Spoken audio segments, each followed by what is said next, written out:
Are you now? Or have you ever been?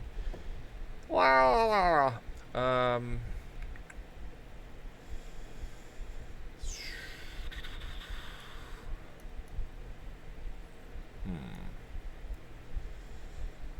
so, move that there, and move that there.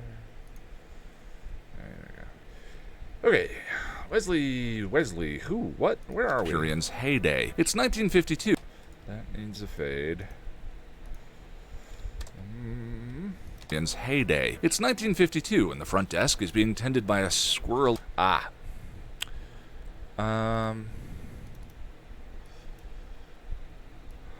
Richard Jenkins. Where are you, sir? Where are the cherries?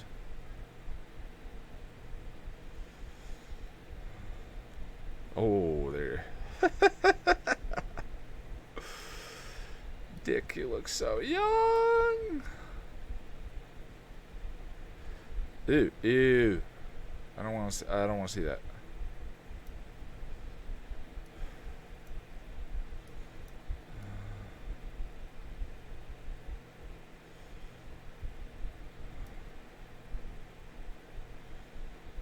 Mr. Jank, there you are.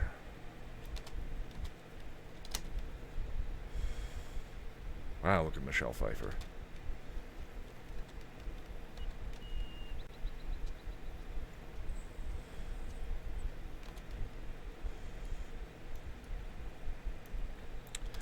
One, two, three, four.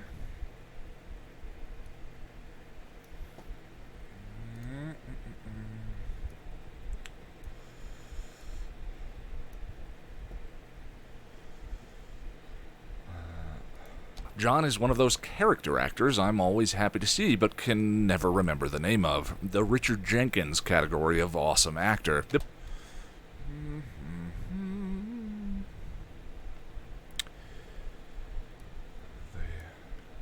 Bit of an aside, but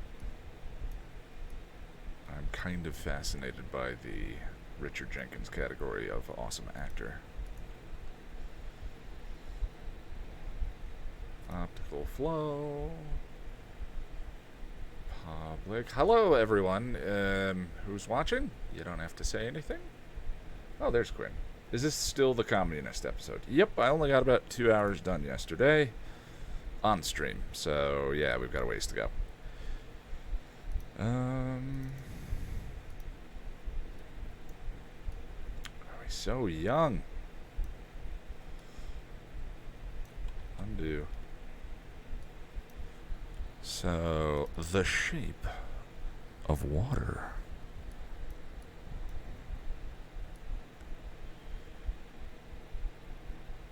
Well, I mean, Richard.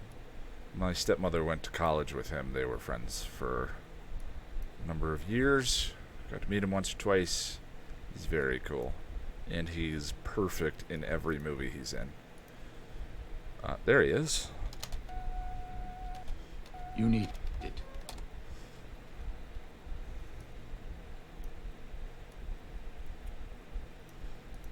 So, let's say crop. But I mean, he's the easy answer because he's actually now just barely elevated himself out of that stature to the point where we're all like, oh yeah, Richard Jenkins. The Richard Jenkins. Hello, new fan here. Seriously, found you at the beginning of this week. Well, hello, Daffy Does Stuff. Welcome. These particular streams are not super representative of the channel, but I find that editing is a long, very slow process, and so doing it on stream, hanging out with people, whoever wants to bore themselves with sitting here, actually tends to help me. What's the other one? Oh, Step Brothers. Where? There it is. Hello, Gargantuan, Katie. Bill. Oh, yeah. Hey, Jen. It's fine. I find editing stream fascinating. I like watching the process of a creator creating. Well, good deal. Okay, let's find Dick and Step Brothers. There he is.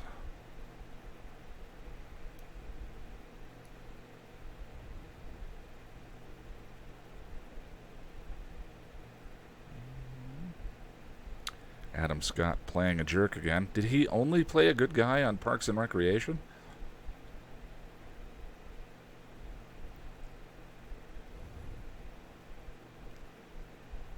I don't want a shot of him standing next to somebody.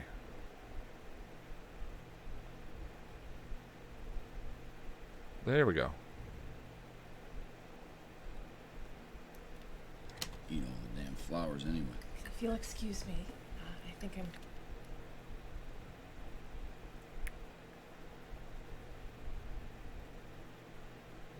Come on, Dick.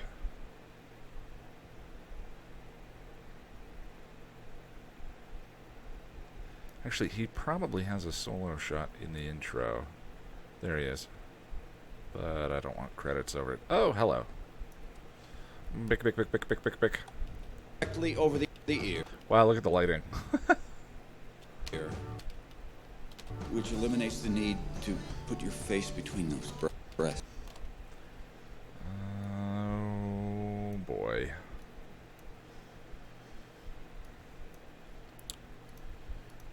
Crop. Effects. Left. There we are. Right. Jeez. So, Witches of Eastwick was 1987? Shape of Water. We could go sequent. It doesn't really matter. As much as I kind of like that look, that doesn't really work. So, blow them up over here. And then middle one, we want to crop that down slightly. There we are. And there we are.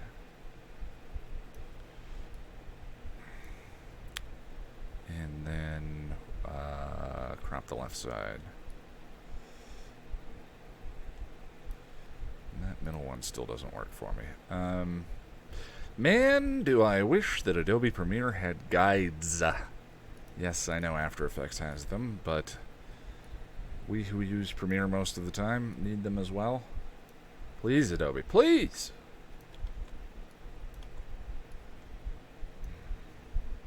You're doing simple garbage like this. It is so helpful. Left slightly. Man, look at how much he aged. Obviously, I should have one from that HBO television show, but this is what I had. So save, render. The Richard Jenkins category of awesome actor. Okay. So I just did a huge file reorg and moved a bunch of stuff and I was having real slow hard drive problems with the last few videos that I edited. So there's a many terabyte 7200 RPM going right now, but Premiere is also re-indexing everything, which is very slow. Oh yeah, Cabin in the Woods would have been a good reference. Why don't I have a local copy of that? I have it on Blu-ray. I guess I haven't ripped it. Adam Scott plays a literal demon in The Good Place. Yeah, it seems like he's always playing a jerk, except for Ben on Parks and Recreation. Yeah, I love Richard Jenkins. Hello, Russell. How you doing? It is Richard Jenkins. Yeah. Sonic! Been a little while since I was able to make a live stream. Keep doing what you do. Your work is beautiful. Cheers, and thank you for the donation. I appreciate it. Guys gotta eat, and it definitely helps. Hi, World of Beautycraft. Just got here. Love your work. Thank you, thank you. This is the slow part of the process, so you might just want to wait for the video. For the name of the Richard Jenkins category of awesome actor. The bellman takes a message to a room he's obviously terrified of. Okay, let's see if we can get a groove going. It's very little. I got some work done today in the edit, but mostly it was just moving files. Boy, is that exciting. The Bellman takes the... but that's a great shot. 6 feet under, thank you. It's funny. What with my stepmom and Richard going to school together, and them remaining friends, you would have thought I would have watched that show. Hello from vacation. Thought I'd stop by and say hi. Sending you postcards and a care package today. Hope all is well. Beard is looking good. Well, thank you for lying to me, John, about the beard, because I need to use some beard oil. Make it all soft and sexy. But as for the rest, thank you. I'll make a point. I know someone sent me something that's in the post office box now. I need to get up to... It's a long drive at the moment. But I appreciate the heads up. Thank you.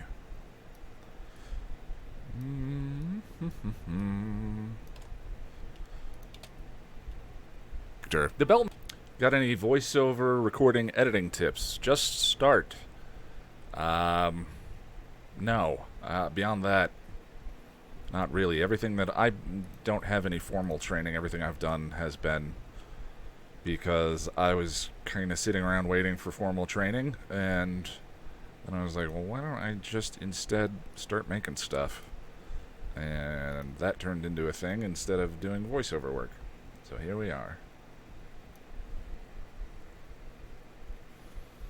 It's never too late. It's available on HBO. Yeah, I know. There's so much stuff to watch, but that one specifically, I just know. Richard Jenkins category of awesome actor. The Bellman takes a message. That needs a fade. That one specifically, it's like, okay, this is going to consume my life. The Bellman takes a message to a room he's obviously terrified of, currently occupied by... Dun dun dun!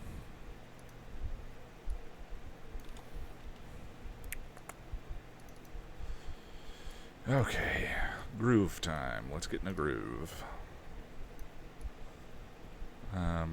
Another thing a good editor does, or proficient is probably the word that is slightly more kind to myself, is many more keyboard shortcuts.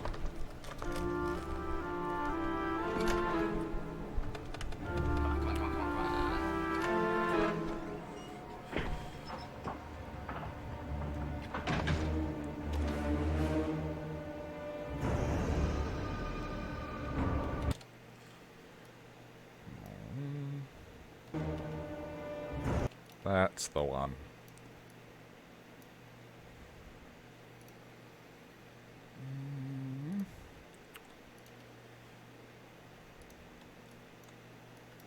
Volume. Shrink that down. Copy. Paste. Delete the gap. Oy. I hate seeing the rest of the project. Focus on the next stone. One stone at a time. The post-credits opening shot gives us a well-choreographed, panning introduction to the other cast of characters currently living in the Hyperion. That's a long sentence.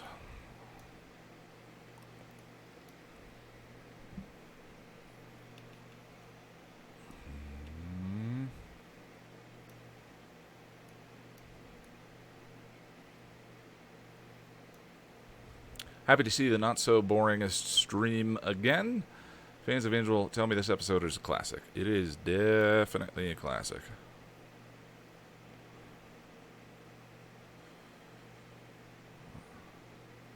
It's kind of a cool cut. I love that shot.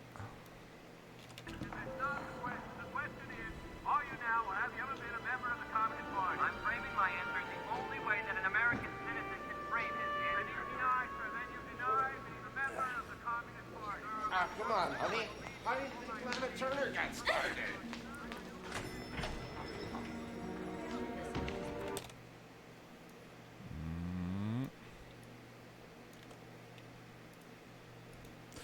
Do you deny being a member of the Communist Party?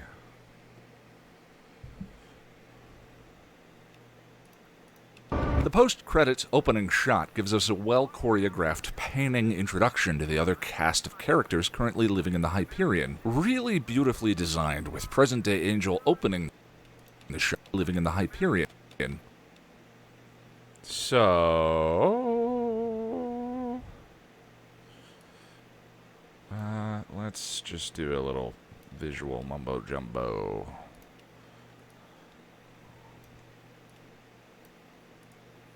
This speed... negative 271. That's fine. Really beautifully designed, with present-day Angel.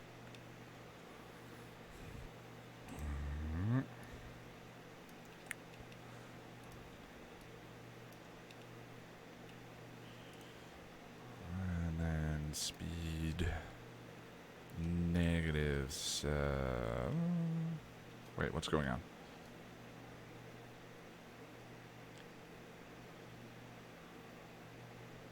So that's reverse. Okay. So they're going in reverse now. So speed. This is negative 744. Okay. Oh, I see what I did wrong. So silly. There we go. Reverse. Present-day Angel opening the shot. Angel open.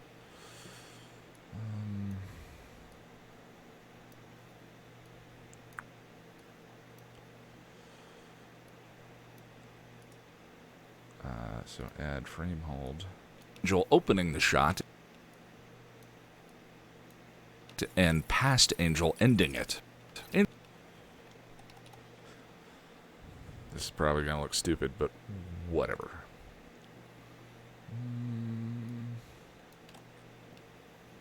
So, also, we don't want all the jibber-jabber audio.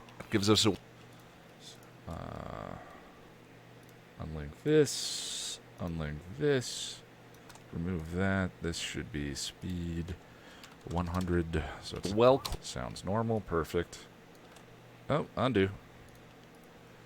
And unlink.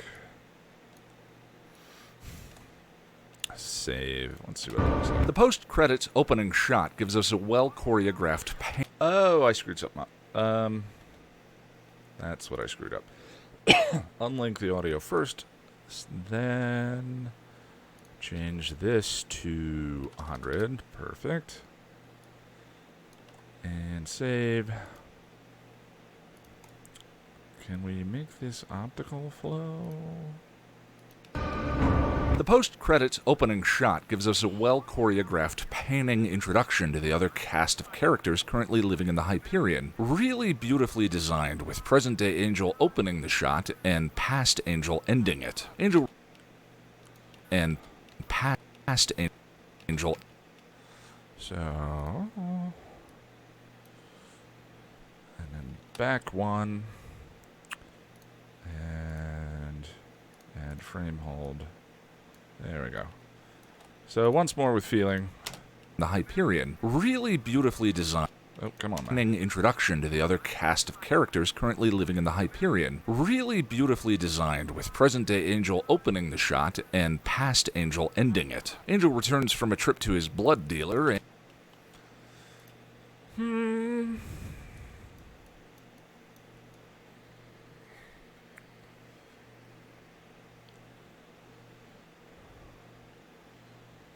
I think I may have... Oh, that's the... Yeah, there we go.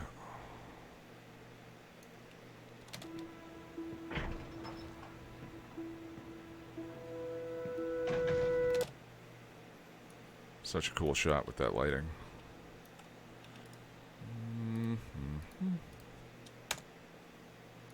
Angel ending it. Angel returns from a trip to his blood dealer, and Shady Man in the hallway is Shady. In this moment from before Angel meets Whistler, but after he... So, I had to... My audio interface broke, and so I had to use the old mic, which is the one I'm actually talking on right now. And it is pretty plosive. Sorry about that. Audio hardware. Oh, I forget when I switch programs. I have to do this so you can see what I'm doing. Speakers. Yeti. Okay. Opening shot into the other cast of characters currently living in the Hyperion. Really beautifully designed, with present-day Angel opening the shot and past Angel ending it. Angel returns from a trip to his blood dealer, and Shady Man in the hallway is Shady. In this moment from before Angel meets There's the plosive. Whistler. Whistler. Just get rid of it. Delete.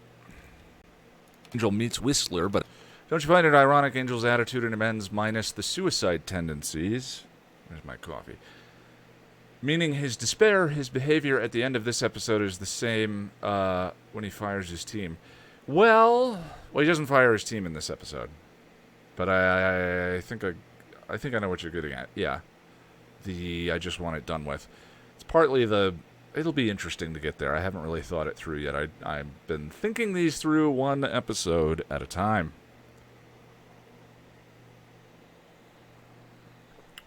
Which makes it an interesting challenge. That's a little pop right there. Whistler, but Blur. Okay, save. this moment is Shady. In this moment from before Angel meets Whistler, but So we can go back. Before Angel meets Whistler.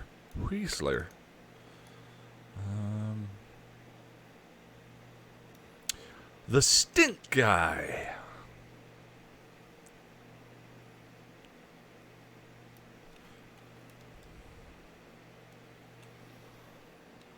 Like a rat once a month?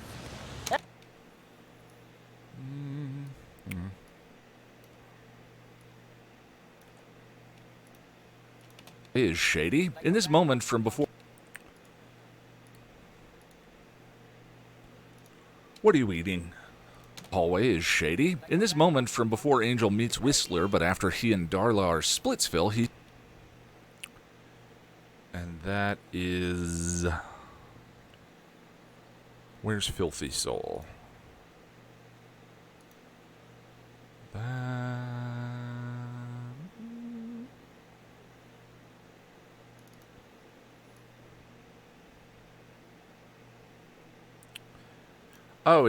That's the, yeah, 5, is that in 5x5?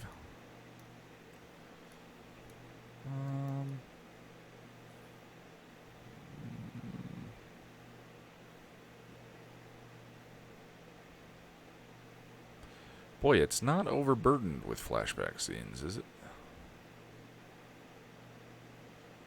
So he already has it there.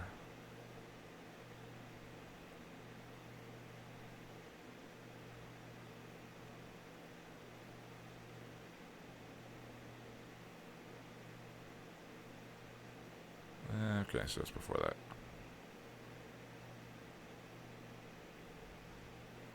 Technically, this isn't the Splitsville moment between them, but we haven't gotten to that episode yet, so this will be close. Plus, it's kind of implied. Filthy soul, no!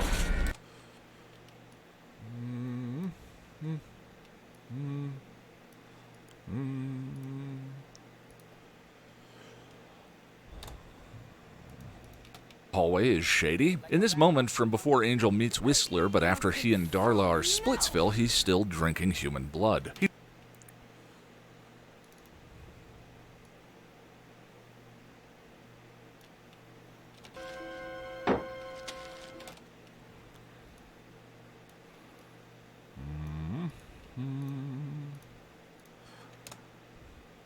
Splitsville, he's still drinking human blood. He discovers a woman has been hiding in his room, and this is how we meet Judy.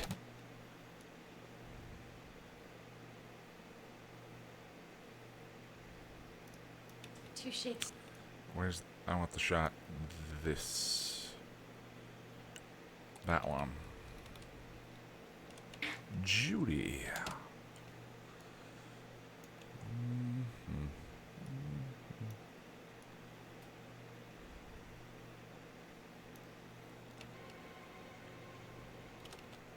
That's a cool shot. Lots of wonderful cinematography in this one. And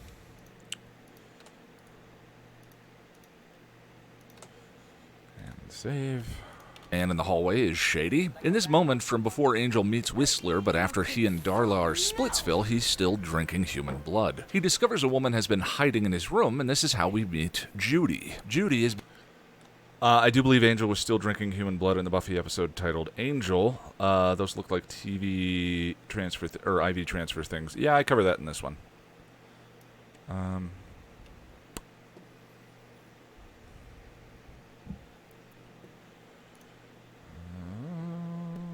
Where are we? Angel returns Judy. Judy is being followed by Detective Machete, who Angel tosses out. I love this, the shot of him taking him down the hallway.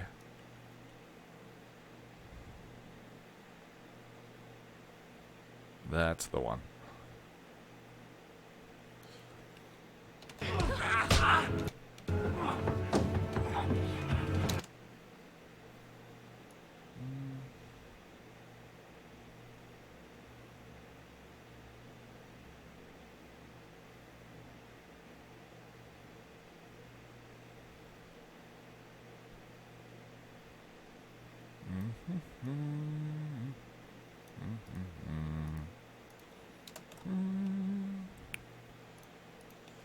I forgot to turn off that one. There we go.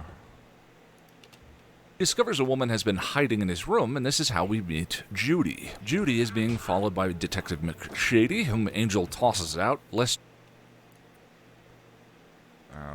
to be heroic, but more as a means to get rid of her, as he slams the door.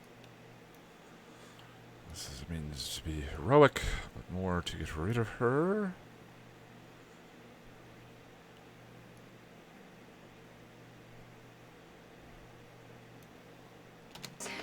Gosh. Let's...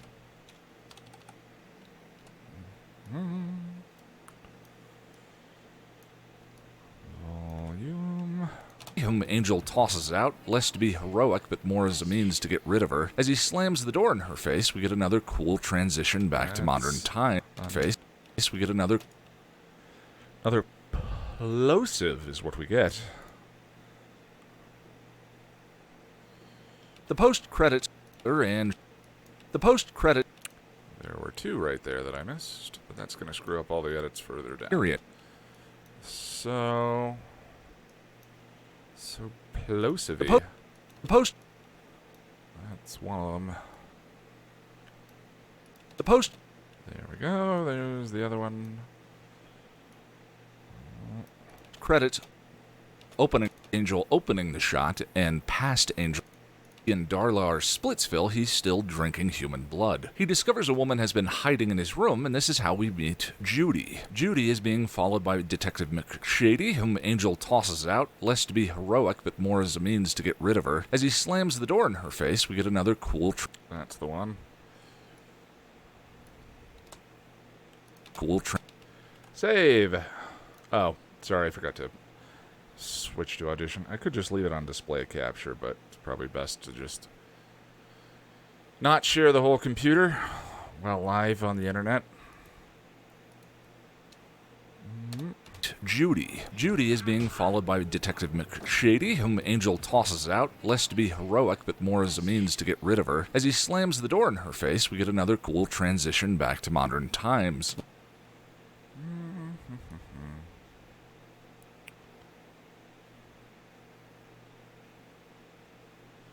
Where's the cut?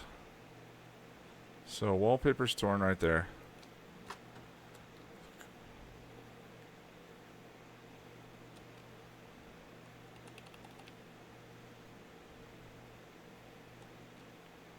It's probably over the black. That's such a cool shot.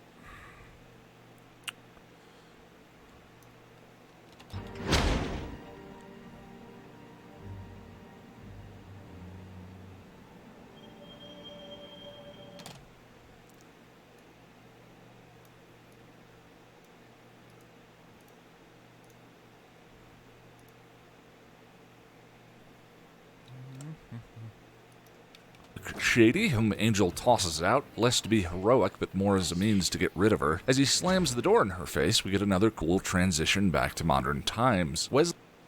Yeah, it needs to be a little bit faster. Let's compress that, see if it looks like garbage. But more as a means to get rid of her. As he slams the door in her face, we get another cool transition back to modern times. Wesley and Cordy discover that Angel once lived at the Hyperion. Hyperion. Hyperion. We'll use this one. Protected historical landmark. The prop.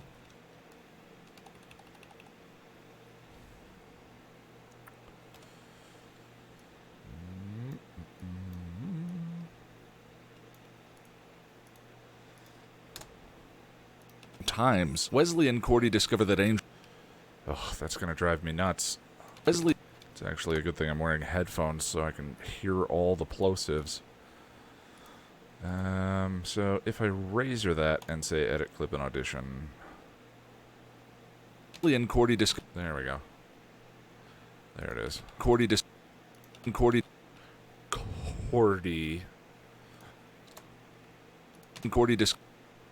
No, I don't think I got all of it. discover...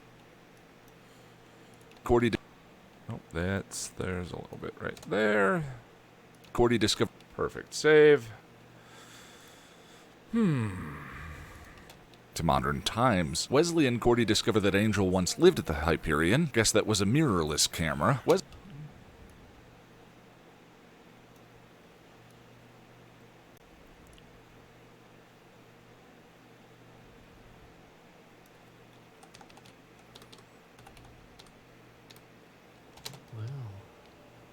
now we know one thing for certain.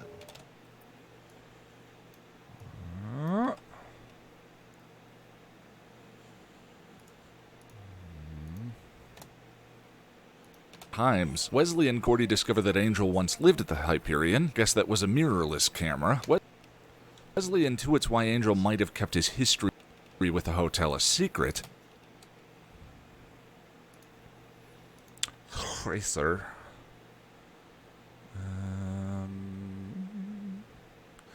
Boy, do I need to work on microphone technique. I actually think this mic sounds okay.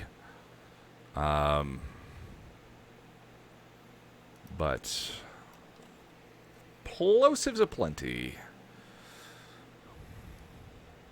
Perhaps he was ashamed to. Perhaps he was ashamed to.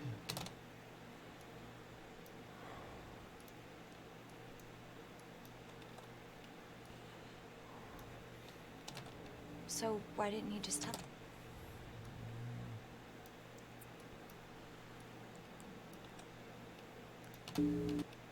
This camera. Wesley intuits why Angel might have kept his history with the hotel a secret. Hello, Pico. Welcome, welcome.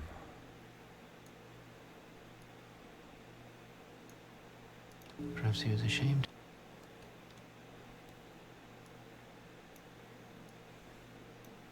Perhaps he was ashamed. Duh.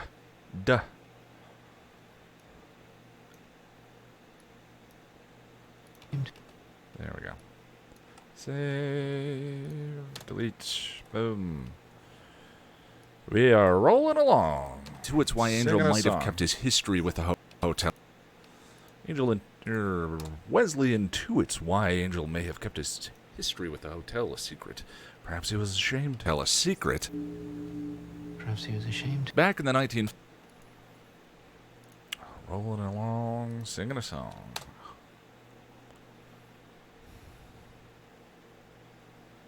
Alicia, I never noticed your mic problems till you said something. Well, or if you're talking about the plosives, that's this video. The mic that I've been using for the last year and a half died, and I cannot afford to replace it.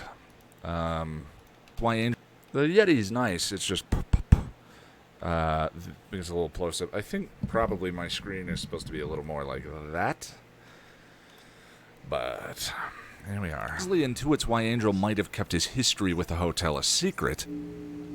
Perhaps he was ashamed. Back in the 1950s, Angel hears the sound of a man.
A salesman.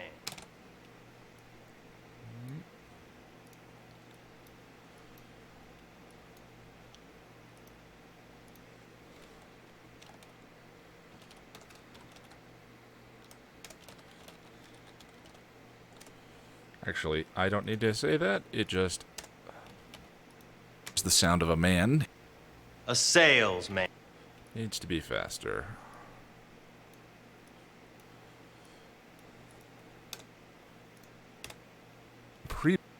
He previously heard talking to no one. Angel hears the sound of a man. A salesman. He previously heard talking to no.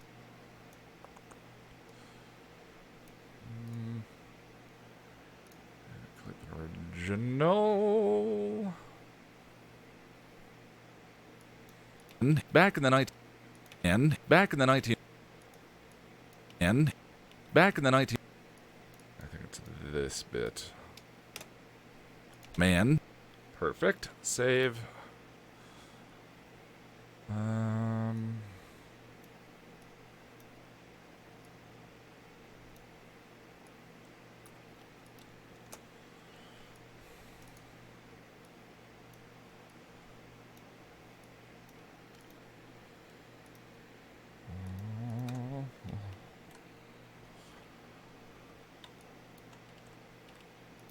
Man. A salesman. Man.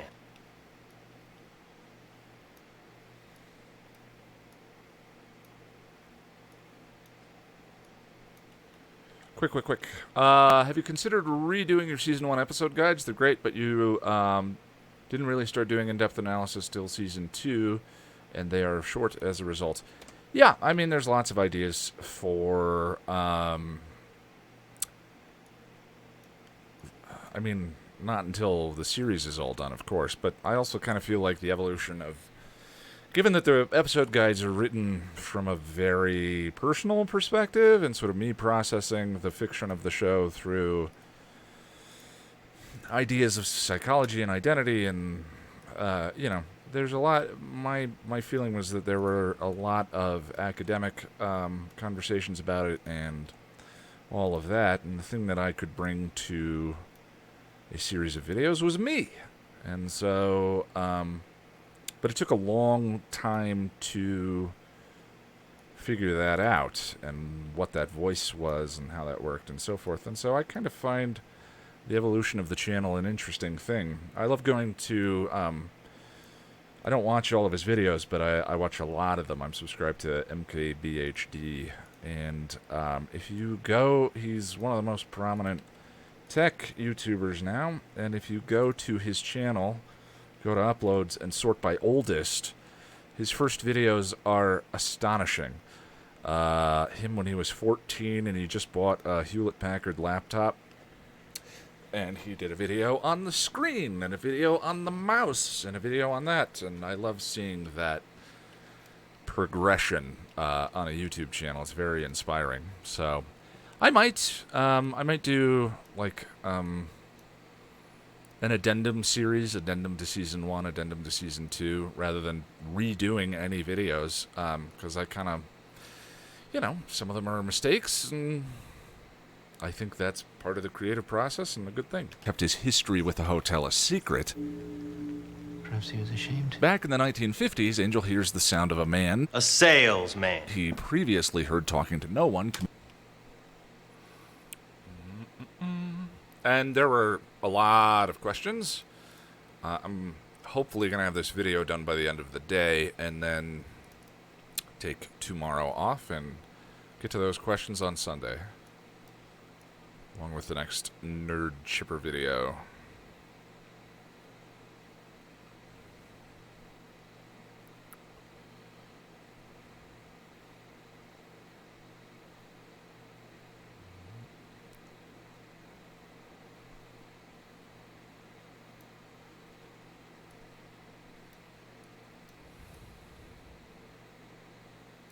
Oh, I lost it. Where'd it go? There it is.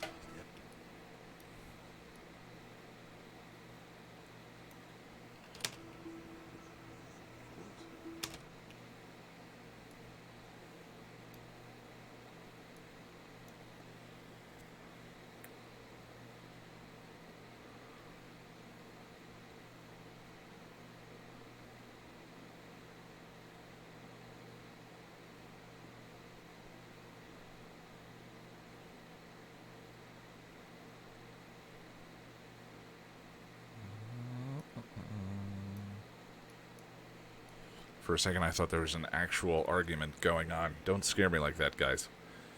Everyone be cool.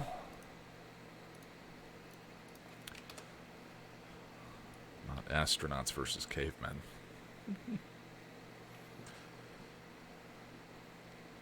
It is a very busy month for me, but I feel good. He was ashamed. Back in the 1950s, Angel hears the sound of a man. One thing I'm doing that I have learned to do that I didn't before was take a day off after I publish a video. Like a day off. Not thinking about it, not procrastinating, not whatever it is. And don't think about the channel. And then the other thing is don't work after dinner. Stop working. Go do something else. Play a game. I want to do video game streams. Like, video game streaming to me isn't a job. It's just kind of fun to play a game and hang out and chat with whoever wants to show up. But weirdly, now that I've implemented those two things, I feel like my productivity is getting better, not worse. Back in the 1950s, Angel hears the sound of a man. A salesman. He previously heard... Salesman. He previously heard talking to no one committing suicide, though doesn't... He heard talking to no one committing suicide.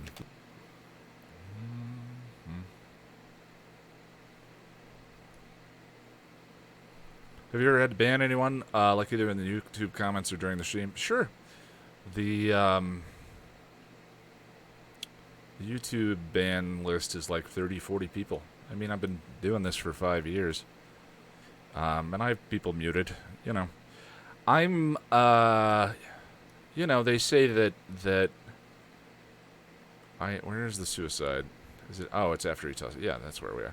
They say that you're supposed to be kind of, thick-skinned, and you gotta learn how to let stuff go, and all of that, and, that's something... That's something, especially early on, it's coming a little bit easier now, but that's something that used to be quite a struggle for me.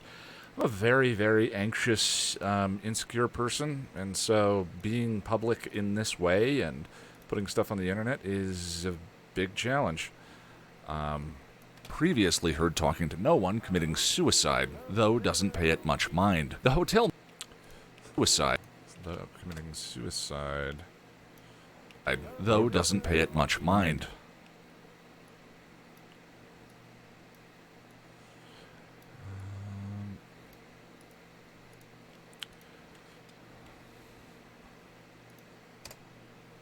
Previously heard talking to no one committing suicide, though doesn't pay it much mind. The hotel manager decides not to call the police after a sultry Cajun voice in his head makes him fear the hotel being shut down.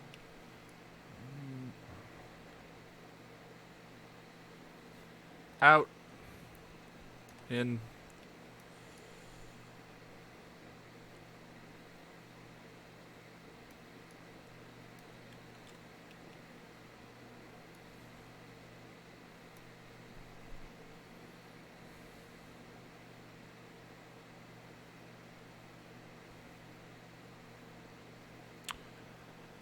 You and the Bad Decisions live stream buddy should do a stream playing the Buffy role-playing game. Someone actually, Donut Dan, just sent the role-playing game. It is in Boulder. I need to go pick it up. I also have...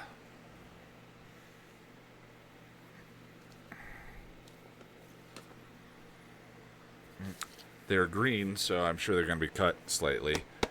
Those two, which I want to play through in a series of streams on the channel. So yeah, there's lots of various and sundry stuff that I'm looking forward to doing. Talking to no one committing suicide, though doesn't pay it much mind. The hotel manager decides not to call the police after a sultry Cajun voice in his head makes him fear the hotel being shut down. Angel, while smoking a hardcore brood... They are the two Buffy video games that were made. Buffy the Vampire Slayer and Buffy the Vampire Slayer Chaos Bleeds. I've fired them up. They work, and that's part of the reason why I've been working on the Shut down. Angel, while smoking a hardcore brood. part of the reason why I've been working on the video game streams periodically during the week is because ultimately I want everything to be working. World ends in 10 minutes. So I can play through those with you guys on stream. Hotel being shut down. Angel, while smoking. Jason, you have a great voice plus a wonderful take on Buffy and Angelverse. Any character interaction there, and thank you.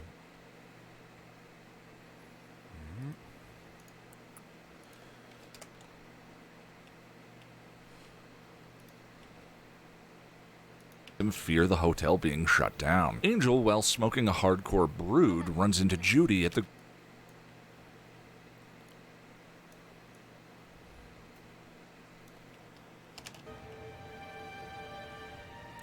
Actually, a little surprised they managed to shoot there. Kind of cool. Runs into Judy at the Griffith Observatory. This is the actual Griffith Observatory in Los Angeles.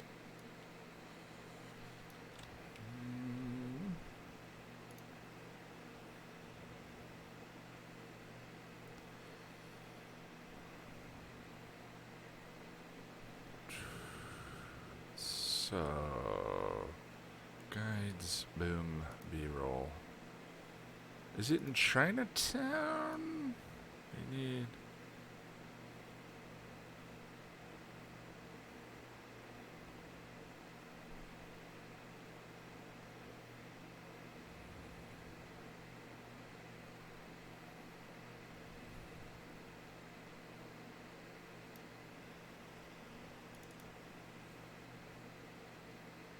Hey, Grammar, thank you. I appreciate it. Yeah, the hanging is cut in the UK version. So, the shot where Basinger is at the house outside, I believe you can see the Griffith in the background. Let me just cut this line.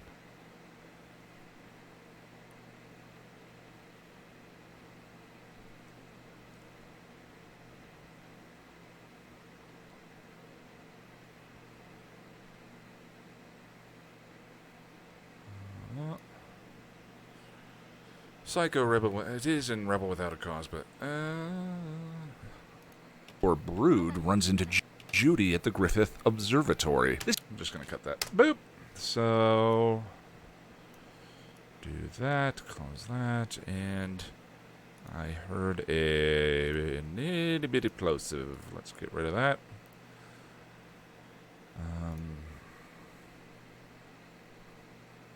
Judy at the Griffith. There it is.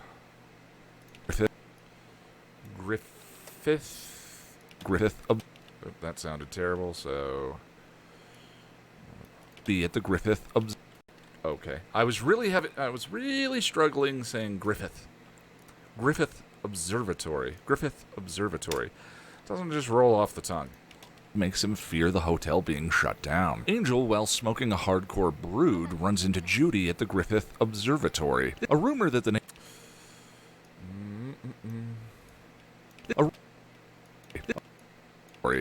Right there.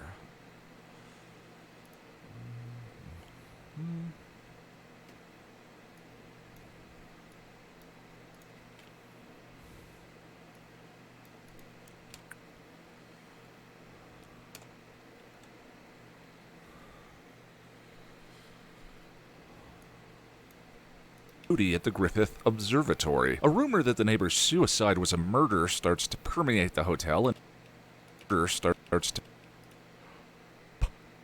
permeate the hotel. Edit clip in Adobe Audition. The voice is so soothing. Thank you, Keith. A rumor that the neighbor's suicide was a murder starts to permeate. That's not too bad, actually. I'm gonna leave it. Okay. Observatory. A rumor that the neighbor's suicide was a murder starts to permeate the hotel, and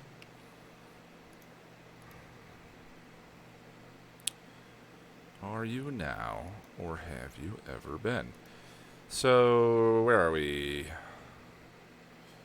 Common Assets episodes, Angel 2.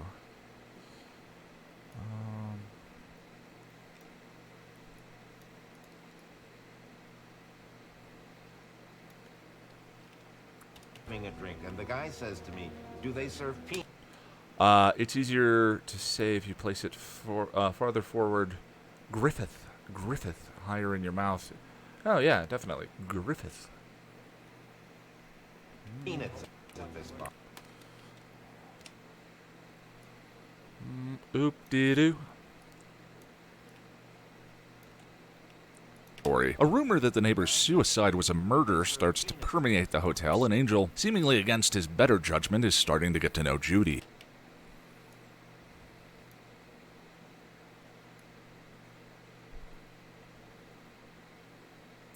It's just blood.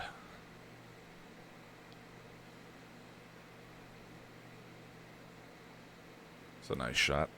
I just figured that I owed you a heads up on account of what you did. Mic for me. fixed. No, Trizak. I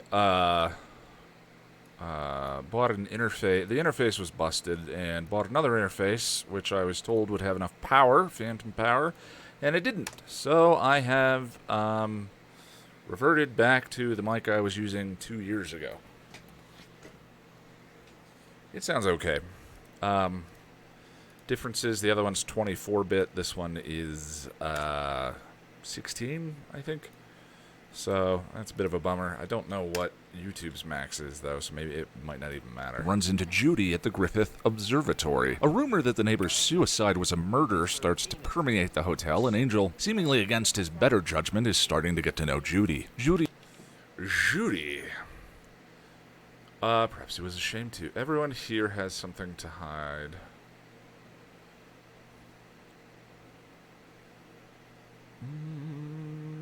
Oop-de-doo. Is starting to get to know Judy. Judy reveals that she stole money from her banking employer.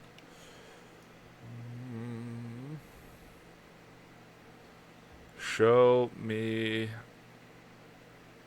the cash.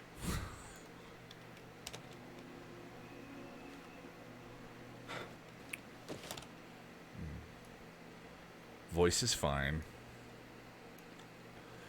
Starting to get to know Judy. Judy reveals that she stole money from her banking employer in order to start a life with her boyfriend. Was racism really that bad in the 50s? Yeah. Yeah, it was the height of segregation in this country.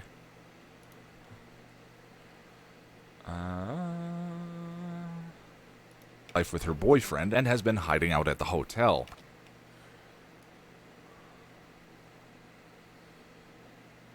Yeah, it was abysmal. That's a good one. Hiding. Can you come in here for a sec? Hotel. 1952, yes. McCarthy's ending sort of began in 1954, but the civil rights movement didn't kick into high gear until 60s. Oop-dee-doo. At the hotel, an Angel, seemingly against his better judgment, is starting to get to know Judy. Judy reveals that she stole money. Ex-actor and taker of many voice and speech classes, happy to help, but also your general resonance and tone is really good. Clearly excellent for VL. Well, thank you. I appreciate it. Oh, Judy. I will have some cold coffee.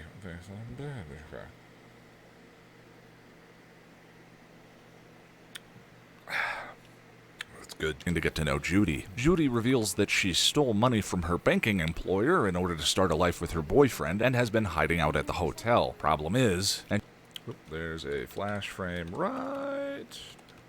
Oh, I guess not. Kitty. She's sitting in front of the light because it's warm. Product placement. I have no idea what you're talking about. Get your mug now on passionofthenerd.com. Oh god, I hate myself. Boyfriend and has been hiding out at the hotel. Problem is, hotel. Problem is,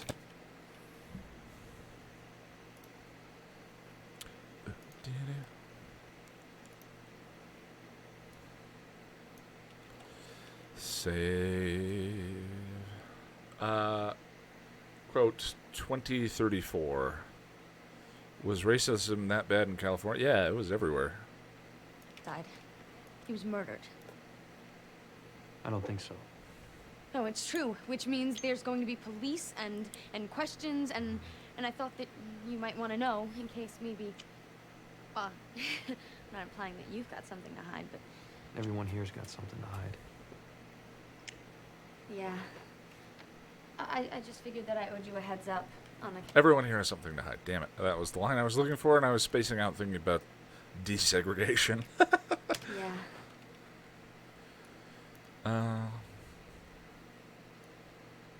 Got something to hide, but.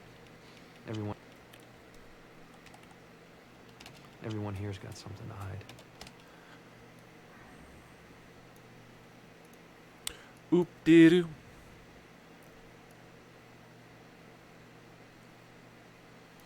Let's shorten that cut then, and Hell, problem is...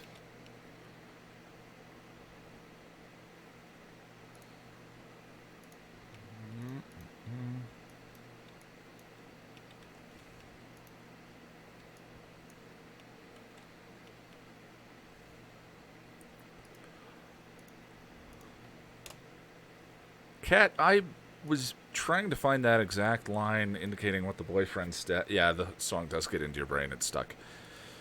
My bad, everyone. My bad.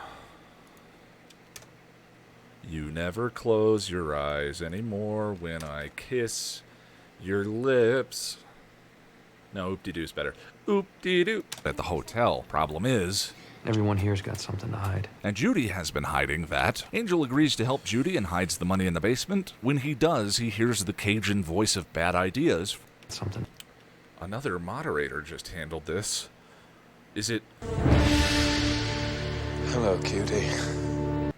Is there another moderator in this chat?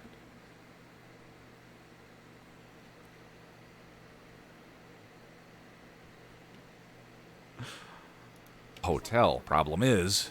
Everyone here's got something to hide. And Judy has been hiding that.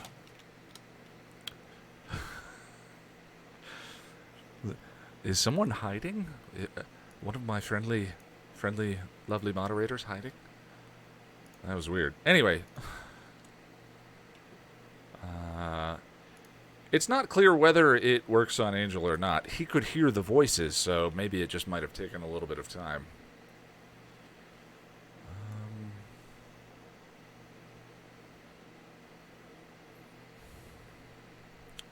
Alright, where is her passing?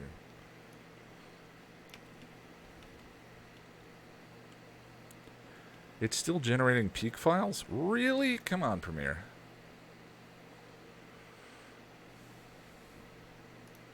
What happened to my audio?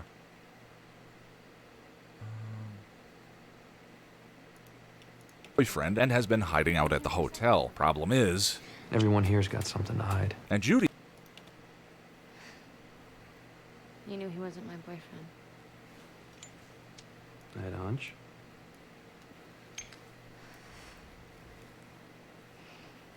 I'm pretty sure he works for my form. Point Rider, first time watching, gotta say I love your videos. Thank you. I appreciate it. And this is a long process. This is probably going to be a 5-hour stream, so just giving you a heads up. Editing is a slow, boring process. Peter found out why, and he broke it off, and I just couldn't go back. And Peter found out why and broke it off. So yeah, her boyfriend did break up with her. Because... Aren't you gonna ask me why they fired me? Why'd they fire you? Because I'm not what I say I am. I've been passing since I was 15 years... There it is. I've been passing since I was 15 years old. Passive. For white. Probably cut the with her boyfriend pretty easily. And Judy has been hiding that. I've been passing since I was 15 years old. Well, I mean, part of the reason she ended up in the hotel is to meet up with her boyfriend. Also, that's part of this ties to Psycho. So I'm going to leave it in. Passing. For White.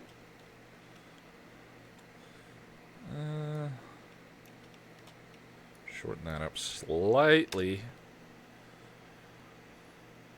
Passing.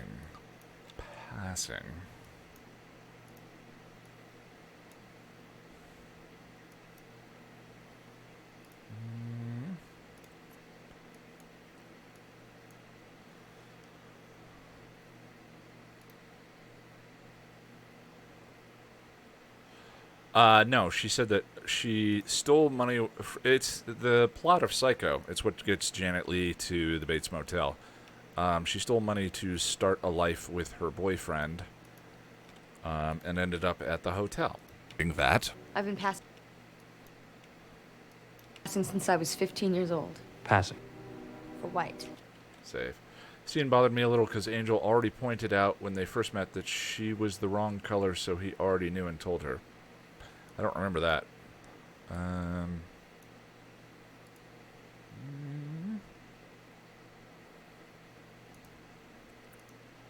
But yes, she pretended the detective was jealous boyfriend so that Angel would defend her from him.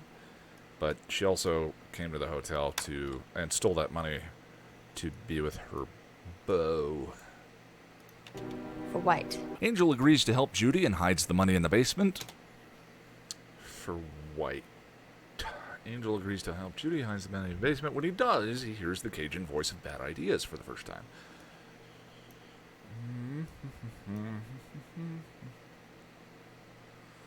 It's just blood. Blood. Judy.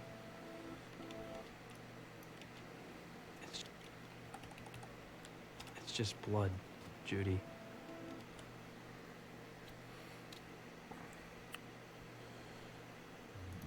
Made the sheets, there's no trolley cars. You're the wrong color. I think he meant her outfits. Oh, I see what you're saying. Yeah, maybe that was referring to her skin color. Interesting. I couldn't figure out what to make of the bloodline. I think it's very cool that he's a vampire and gets to point that out to her, but metaphorically she's a reflection of him anyway, so kind of negates what he says here, but I will include it. That. I've been passing since I was 15 years old. Passing. For White. It's just blood, Judy. Angel agrees to help Judy and hides the money in the basement.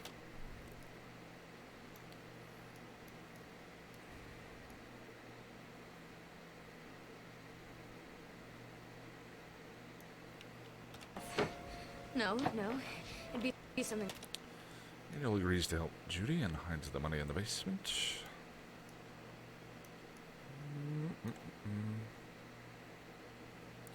Well, I mean, the thing is, that what Angel says there is the opposite of what Spike says in The Gift. More or less. It's never just blood. It's always got to be blood. Angel agrees to help Judy and hides the money in the basement. When he does, he hears the Cajun voice of Bad Ideas for the first time himself.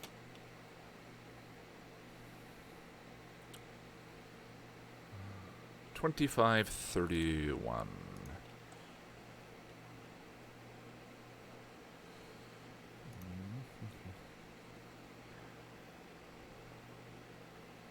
Is there anything in this episode that nods to Hitchcock's tendency to punish his female characters? If anything, I would say it subverts that by virtue of the two of them kind of redeeming each other at the end of the episode.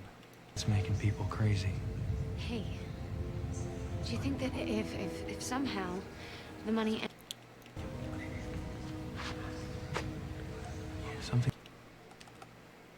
Something that's making people crazy. Out. Bick. There's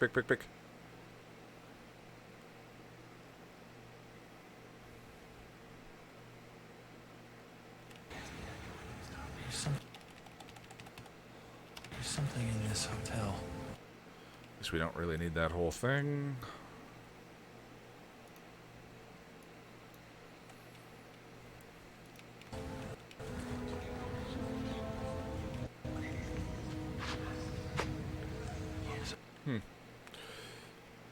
Excuse me. Pardon me. I apologize for that. That was rude.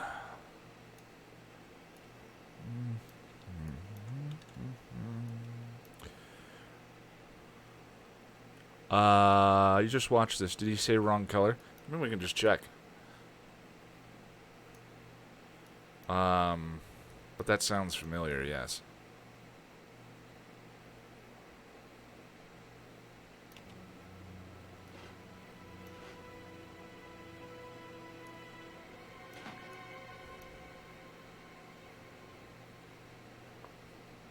I'll be finished here in just 2 shakes, sir. You're not the maid. I don't know what you mean. You're not a maid in this hotel. There's no cleaning trolley outside the door. Those sheets are dirty. And you're the wrong color. Boom. Wiki article doesn't mention a boyfriend. She does.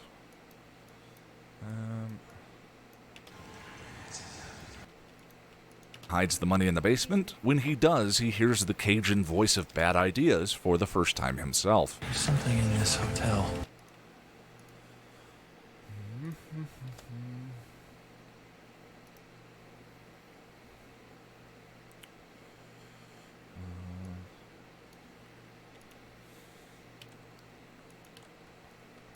Ideas for the first time himself. There's something in this hotel. Back in the present, Angel has figured out the demon haunt for the first time himself. There's something in this hotel. Back. Yeah, I think he means that she's not African American. So she can't be the maid in the 1950s. For the first time himself. There's something in this hotel. Back in the present, Angel has figured out the demon haunting the hotel is a Thessalac demon, and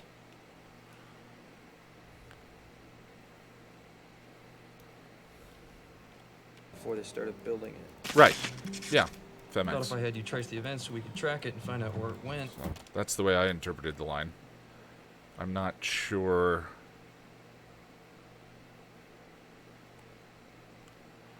That's how I'd interpret it, but it could also be a reference to her not wearing a black maid uniform. Black maid's uniform. Yeah, that could be too. But given the episode and her specific situation of passing, it seems like he may have meant the other thing. Right. Yeah, Boris. That's what I'm talking about.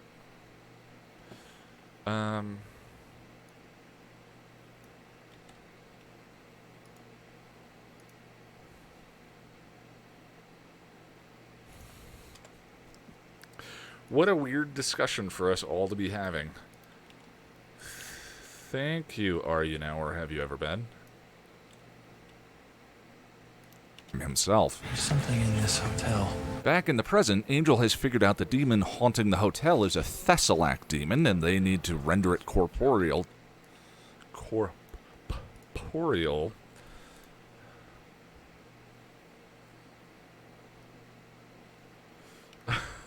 Back in the present, Angel has figured out the demon haunting the hotel is a Thessalac demon, and they need to render it corporeal. There it is. Corporeal. Said she was going to run off with the money with her boyfriend, but that doesn't appear to be the case. Boris, in order to figure this out, you've searched the transcript and a wiki. Is it going to be that relevant a point to the analysis?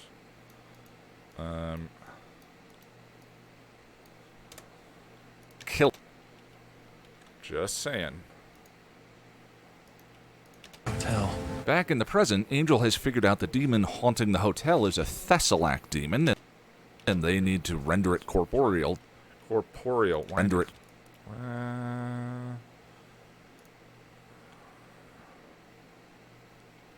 Back in the present, Angel has figured out the demon haunting the hotel is a Thessalac demon, and they need to render it corporeal. Corporeal. Where is Render it corporeal. that? Is Corporeal.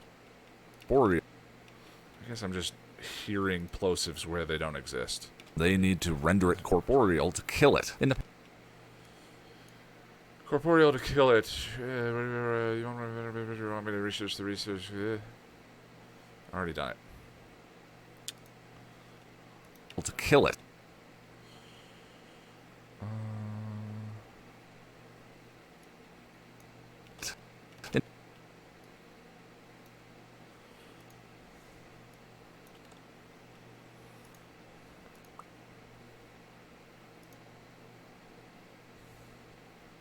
Good night, Gargantuan. Thanks for hanging out. Thought Judy had a fiancé that dumped her when he found out why she was fired from the bank. That is true, yes.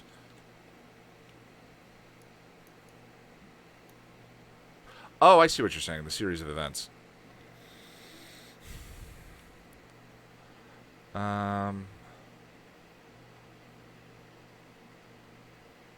Well, it is what it is. I will look forward to the 15 comments about it. Thessulak, you'll want me to research... Right, Thessulak, you'll want me to research the raising ritual. Already done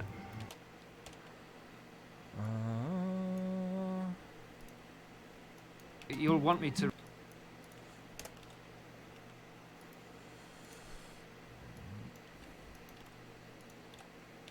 Corporeal to kill it. You'll want me to research the raising ritual. Already done it. In the past. Already done it.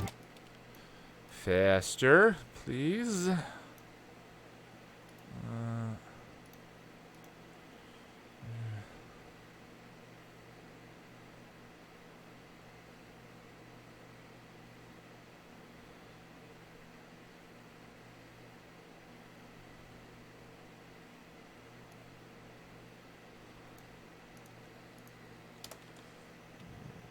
Corporeal to kill it. You'll want me to research the raising ritual. Already done it. In the Sorry, guys. Hold on one second. Display capture is off. One of the drives is doing something strange.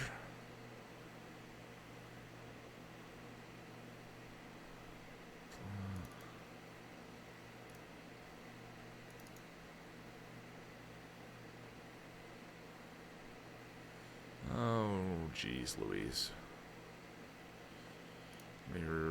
Well, that seems fine. Render it corporeal to kill it. You'll want me to research the raising ritual. Already done it. In the past, we see him collaborating with a paranoid conspiracy theorist bookstore owner. Bookstore owner. Click on Adobe Audition. In the past, we see him collaborate.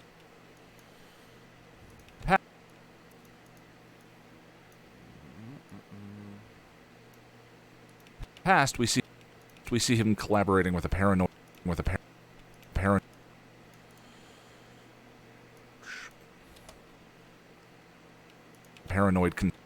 paranoid conspiracy theorist bookstore. Soften that up slightly. Bookstore owner. Save.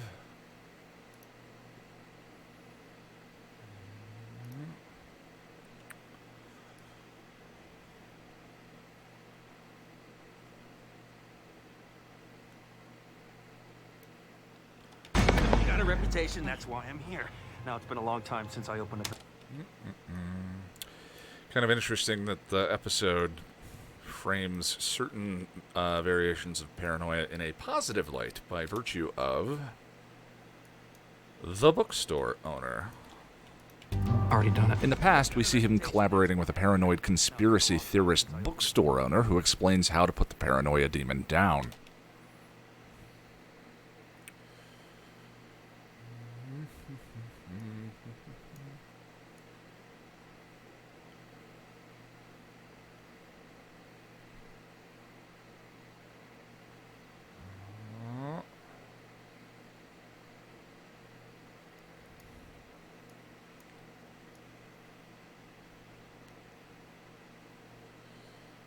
Where's the axe? Show me the axe. Heavy. Back it up.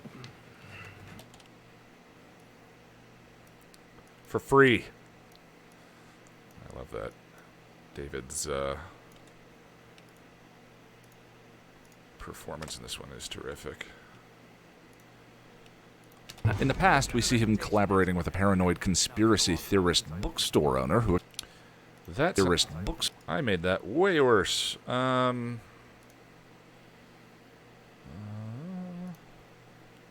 sounds like I step away from the microphone. In the past, we see him collaborating with a paranoid conspiracy theorist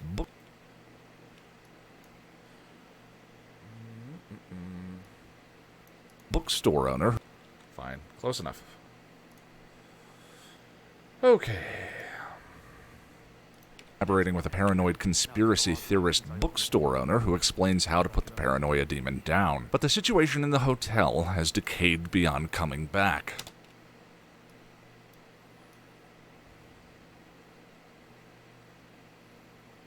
Is there a wide shot? The extras in the background are interesting. Just to give it a sense of mobby motion. The people speaking had to be still, and then they just had to have people circling.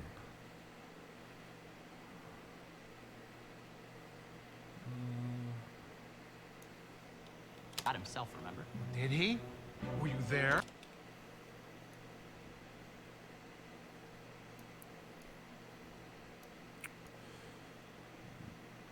Bookstore owner.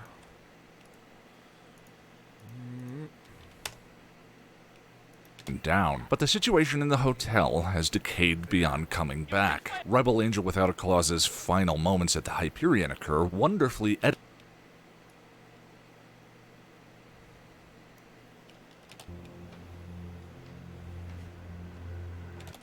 Angel Without a Cause.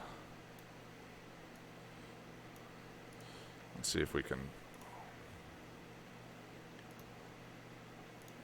fix that.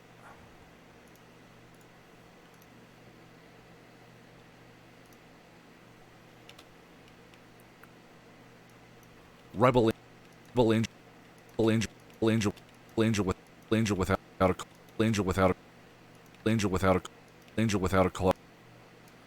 Angel Without a Clause's final moments at the Hyperion occur Lovely! Angel Without a Cause. Get it? I mean, I didn't... That's... Never mind. Except he kind of has a cause in this scene. I'll look forward to the comments. Aid beyond coming back. Angel Without a Clause's final moments at the Hyperion occur wonderfully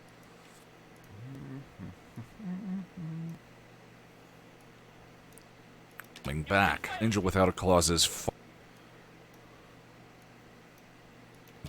Angel Without a Clause's final moments at the Hyperion occur wonderfully edited between the present, in which Team Angel works to Wonderfully edited with the present. vanquish the paranoia demon once and for all. In the past, the wonderfully edited... I'll fix it later. We'll fix it in post. Oh, wait. We're in post.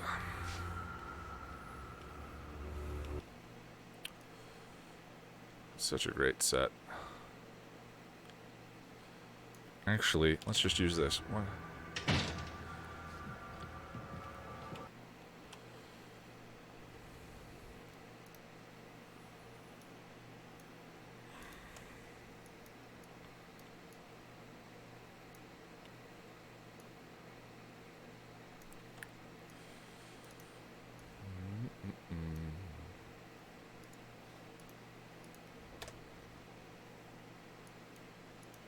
beyond coming back. Angel Without a Clause's final moments at the Hyperion occur wonderfully edited between the present, in which Team Angel works to vanquish the paranoia demon once and for all.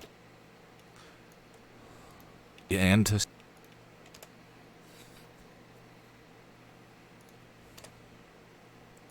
In the past, the paranoid resident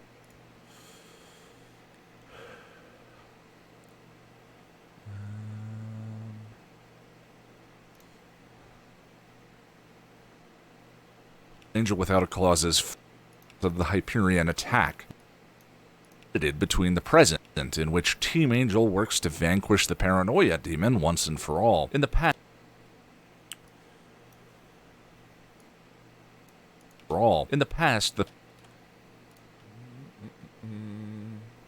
the demon once and for all. Team Angel works to vanquish the paranoia demon.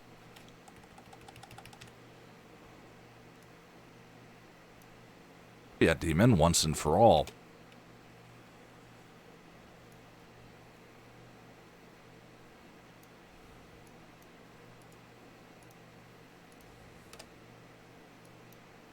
On coming back. Angel Without a Clause's final moments at the Hyperion occur, wonderfully edited between the present, in which Team Angel works to vanquish the paranoia demon once and for all. In the past, the paranoid residents of the Hyperion attack.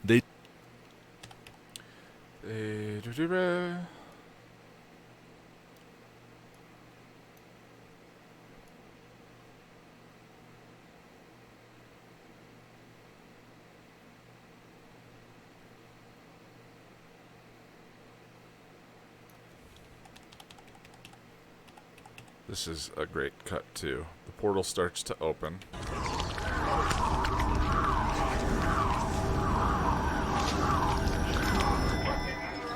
And Angel comes out. So who is the monster? Stop it, you're hurting me.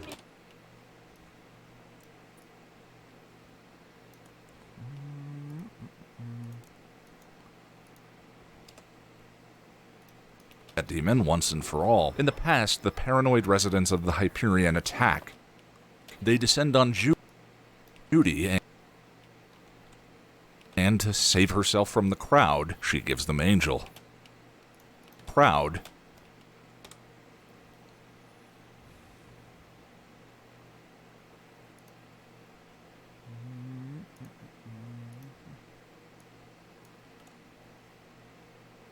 We're gonna do more than that if you don't start telling us everything. We know about you. He wasn't me.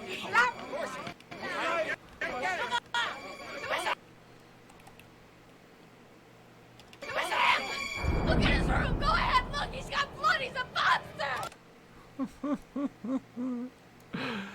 Oh, Judy.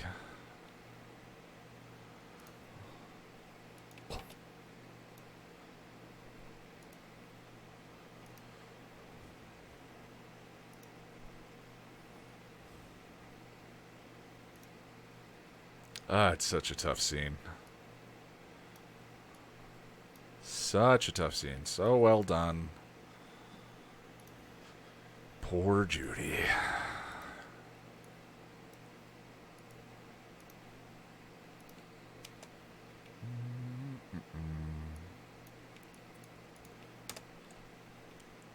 Hyperion attack. They descend on Judy, and to save her.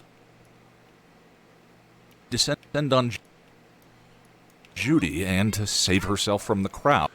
Before the episode Passion, did we ever get a scene of Giles inviting Angel inside his house? I think it's reasonable to assume that it happened. But no. What with the Codex, the two of them had talks on their own from time to time. That never bothered me, just because it wasn't specifically shown in an episode. Angel was essentially a member of the Scoobies. So, you know. Vanquish the paranoia demon once and for all. In the past, the paranoid residents of the Hyperion. But no, nothing springs to mind specifically. I think Giles is apartment was a season 3 set. Am I wrong? Or wait, no, it can't be a season 3 set. It was a season 2 set, Passion. So, but it wasn't in season 1. She was bad. Some assembly required. School Heart, no. Mummy Girl, Reptile Boy, no. Halloween, no. Lie to Me, no.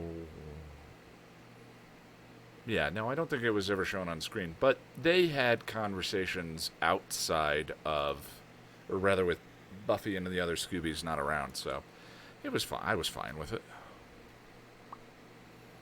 Paranoia demon once and for all. In the past, the paranoid residents of the Hyperion attack. They descend on Judy, and to save herself from the crowd, she gives them Angel. It was him! Look at his room! Go ahead, look! He's got blood! He's a monster!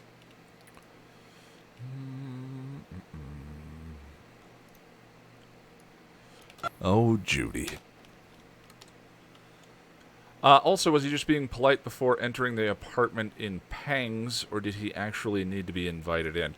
Presumably well, no, I think in Pangs he was just avoiding Buffy. He didn't want to be seen by her.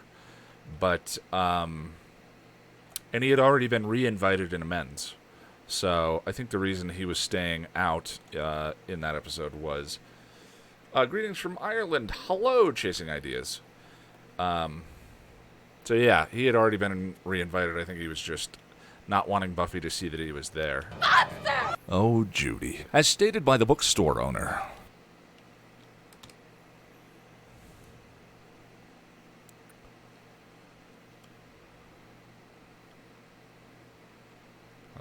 Icon!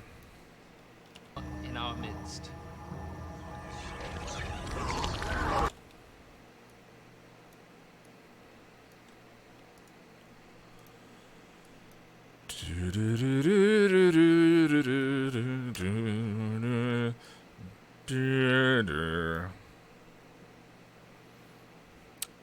Well, greetings from a flyover state in the United States. Oh, Judy. As stated by the bookstore owner. 2 ways to corporealize a paranoia demon. By ceremony.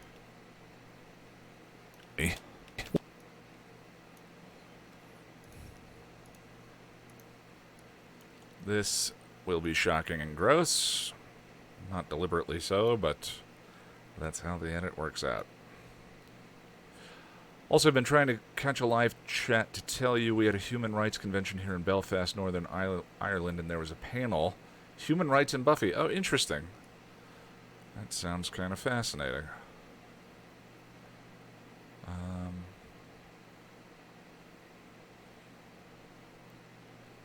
Ugh.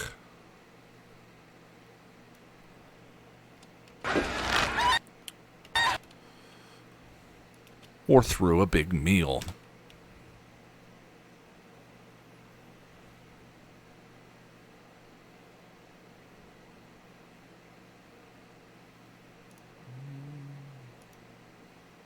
Dark Age could be. I don't have a good memory of that episode. Because that's one that I skip when I'm not writing about it.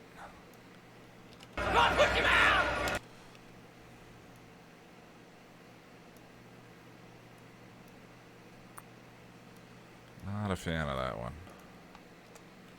Anytime a Scooby is about to be happy, you know something terrible is about to occur.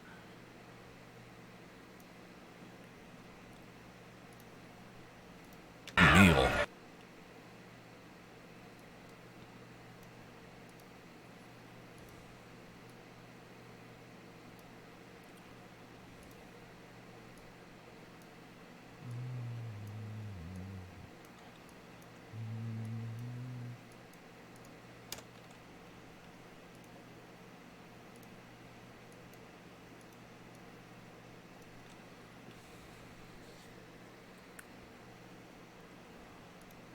He's got blood! He's a monster! Oh, Judy. As stated by the bookstore owner.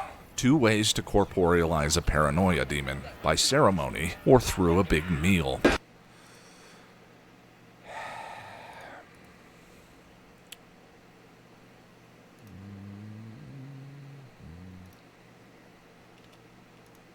Oh, Judy.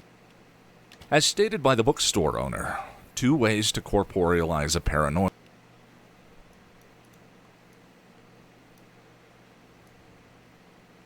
Paranoia demon. By ceremony. His despair here. You can have them all. His constant giving up later. It's you're fired, locking lawyers in a room. Or oh yeah. Of course. This is definite foreshadowing for those moments later in the season, completely. By ceremony or through a big meal.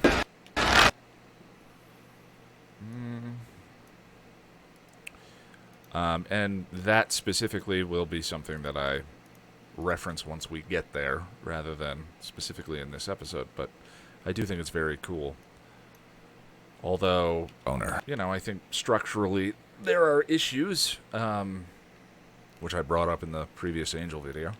Oh, Judy. As stated by the bookstore owner, 2 ways to corporealize a paranoia demon: by ceremony or through a big meal. There is something...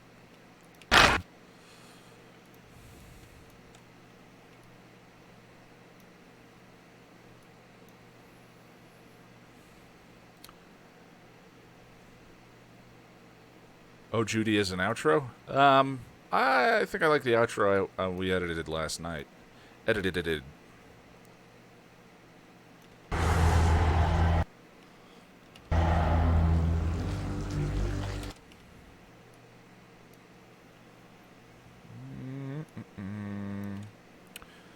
The Stinger.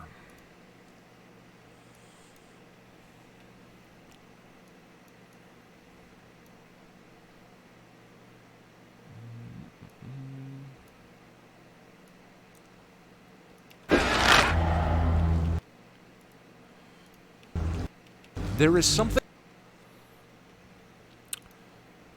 Through a big meal. There is... It's a weird edit. I'll come back to it. I want to get most of the cuts in. There is something about the Thessalak demon I love that I find hard to pinpoint. There are other demons in the hard to pinpoint.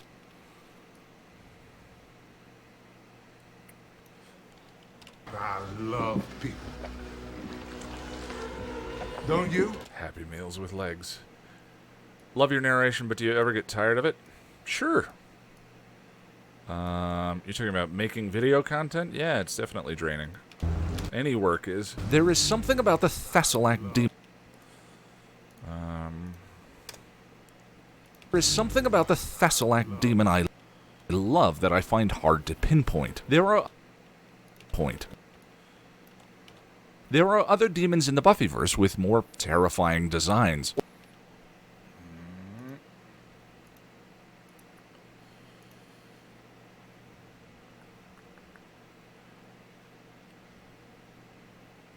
Lie to me, I only have eyes for you.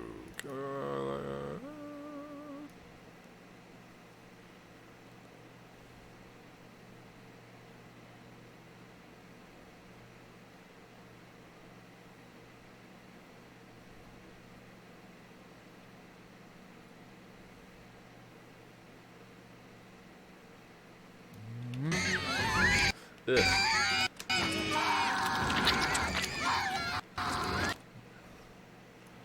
The long fingers make it weird too. It's just weird all over.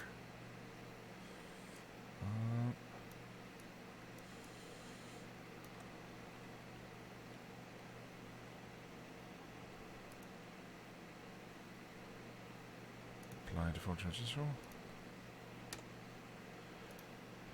There is something about the Thessalak demon I love that I find hard to pinpoint. There are other demons in the Buffyverse with more terrifying designs, or were perhaps more intricate or artfully rendered.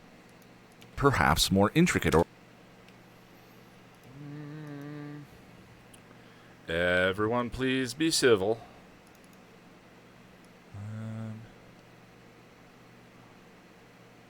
I don't want to have to go back to editing by myself. That sounds...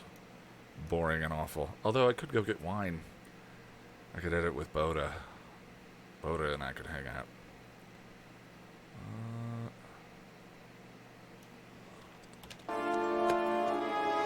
6.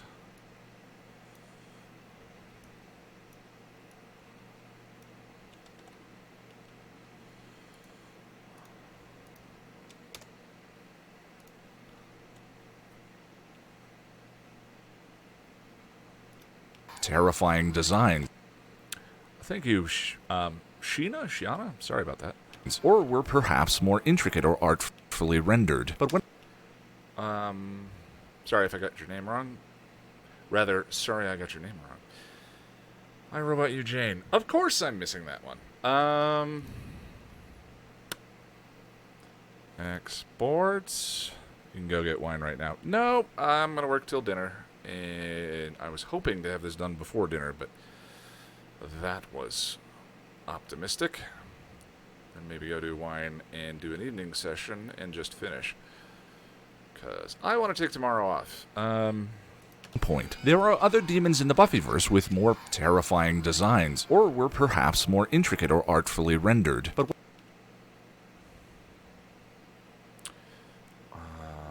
exports. Buffy. Okay. Display.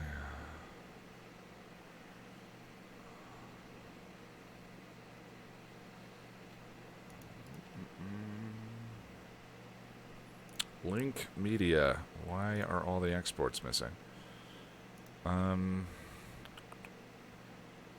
Edit drive.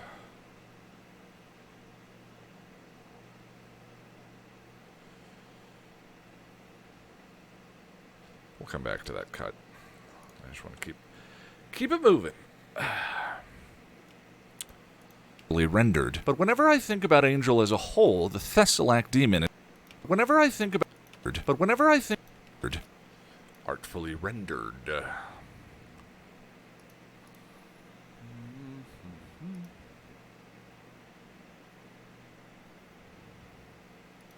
But whenever I think about Angel as a whole, that's probably more the shot. I've used that one already this episode. In the dark, I fall to pieces. Room with views, sense and sensibility. I will remember. Oh, we can use the party. Haven't used that one. Bachelor party.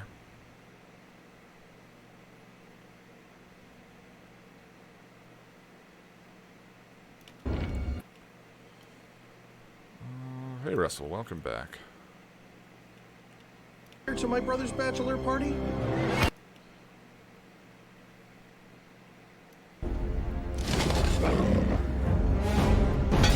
Well, I guess we're ready. Man, those smash cuts used to be far more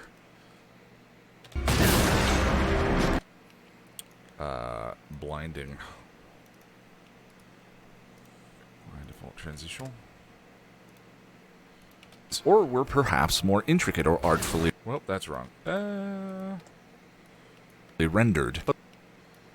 But whenever I think about Angel as a whole, the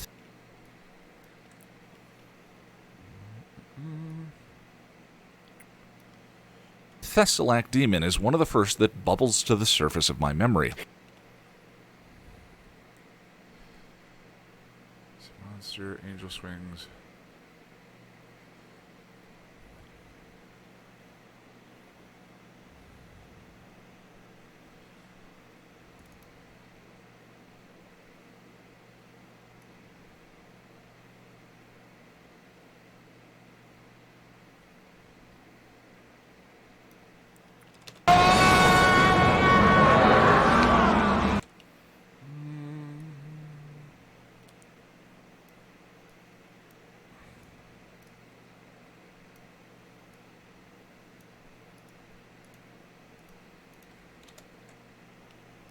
As a whole, the Thessalac demon is one of the first that bubbles to the surface of my memory. He just so loves being a demon.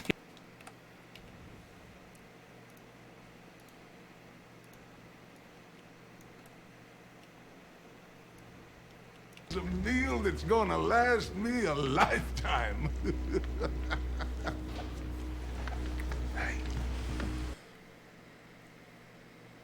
Rounded.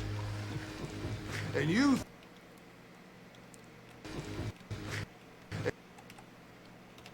thought you'd made a friend. Newsflash, you had.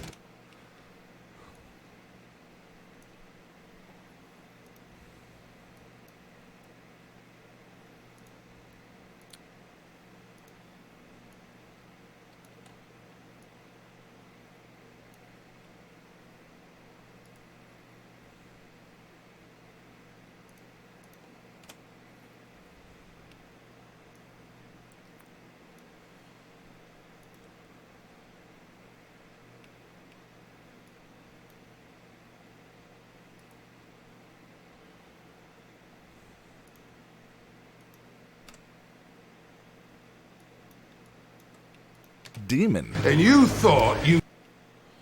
Let's get that up slightly. Surface of my memory. He just so loves being a demon. And you... Demon. And you thought you'd made a friend. I looked it up before. I've not watched Stargate, so I didn't mention it, but yeah, he's apparently a recurring character in Stargate. Being a demon. And you thought you'd made a friend. Newsflash, you had.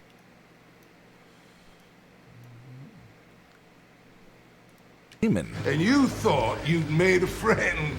Newsflash, you had. He's so happy about it. From the joyful use of that Creole Cajun accent.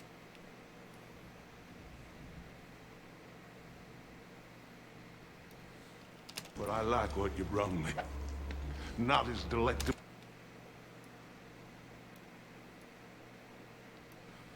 What did he mean by that?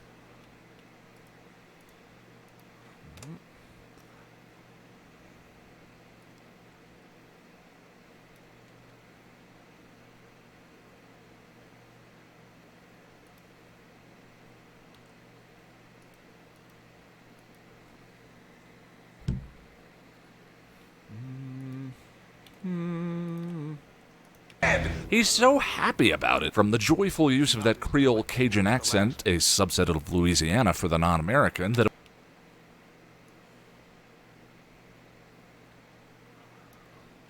What did he mean by that?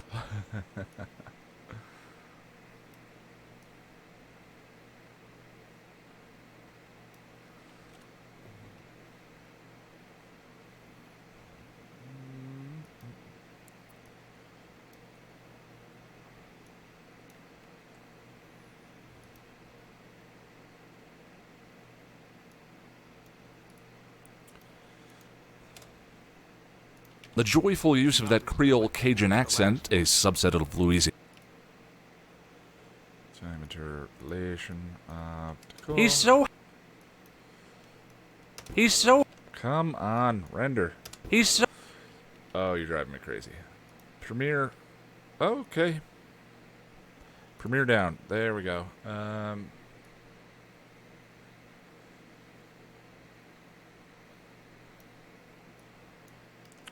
And you thought you'd made a friend. He's... Did I lose that render command? Oh, I see what time interpolation, optical. That of Louisiana for... That should have to render. Why doesn't that have to render?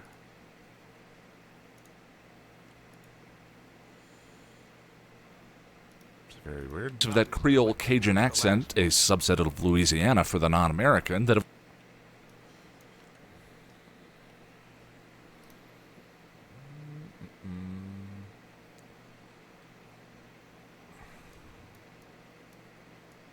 evokes more a side character from A Streetcar Named Desire to that delighted named Desire.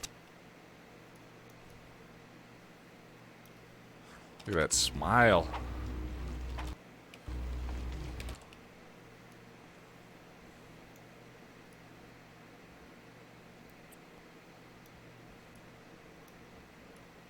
To that delighted bellow, the Thessalac sounds and speaks more like a man at a barbecue than a demonic hellspawn.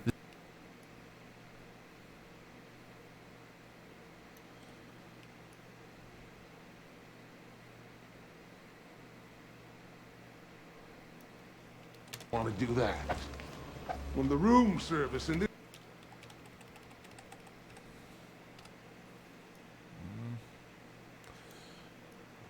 He's still feeding.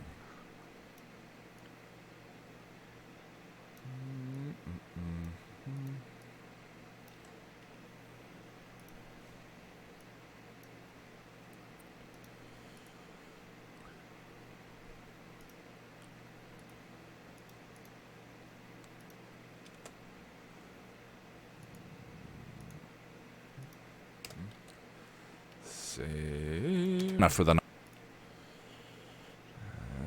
non-American that evokes more a side character from A Streetcar Named Desire, to that delighted bellow. The Thessalak sounds and speaks more like a man at a barbecue than a demonic hellspawn. That, contrasted with the fact that his chaos is grilled up from the fears and anxieties inherent to any human,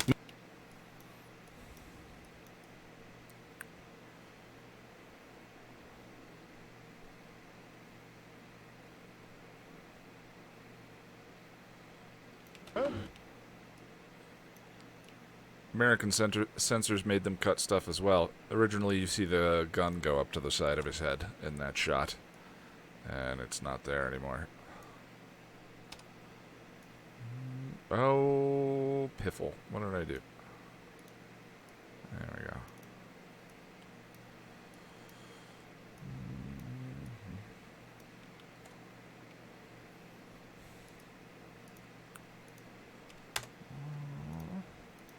the Thessalak sounds and speaks more like a man at a barbecue than a demonic hellspawn. That, contrasted with the fact that his chaos is grilled up from the fears and anxieties inherent to any human, makes him a chilling brand of monster.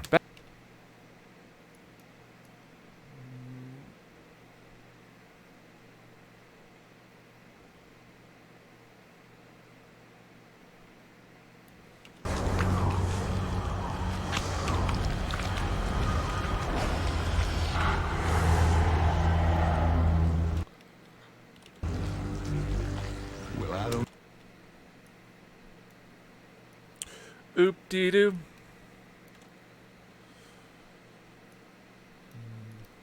To any human, makes him a chilling brand of monster. Back in the present, Team Angel kill the Thessalak and Angel finds Judy.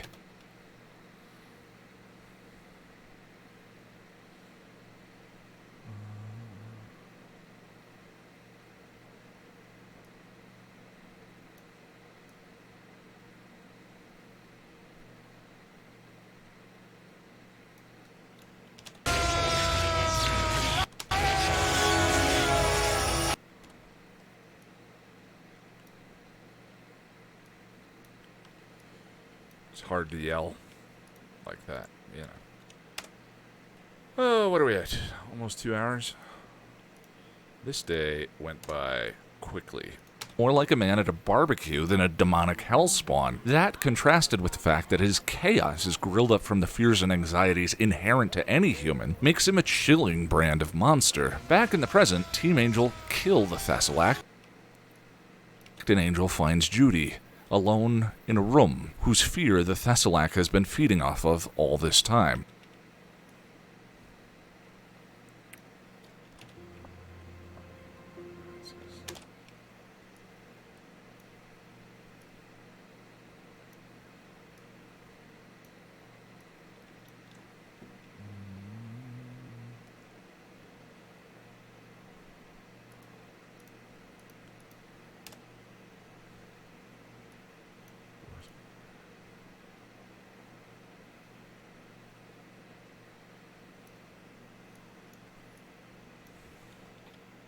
Judy.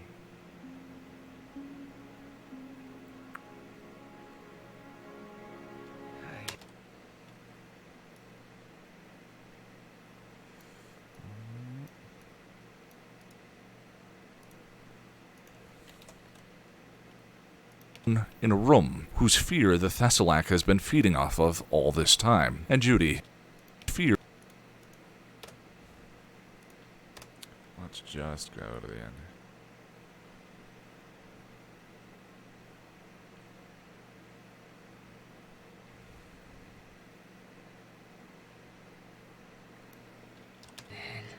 I'm going to go out.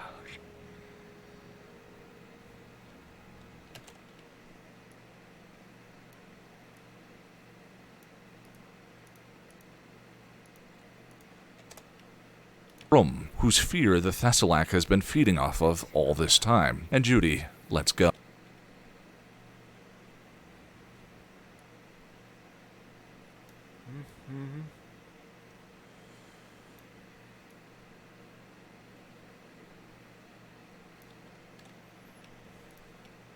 This time. And Judy, let's go. Wow. Where to begin?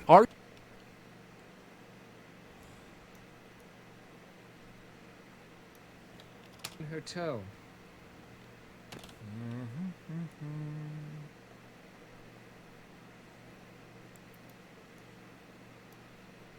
Wow, where to begin? Are You Now or Have You Ever Been is the most confident episode of the show not featuring any substantial episode of the show. Back in the present, Team Angel kill the Thessalact and Angel finds Judy alone in a room whose fear the Thessalact has been feeding off of all this time. And Judy lets go. Wow, where to begin? Are You Now? Wow, where to begin?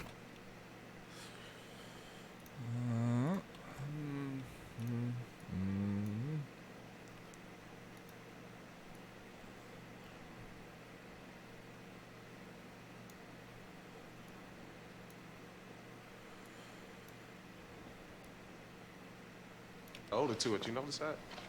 70 years of violence, mayhem, and paranoia? Bad vibes. We're moving in.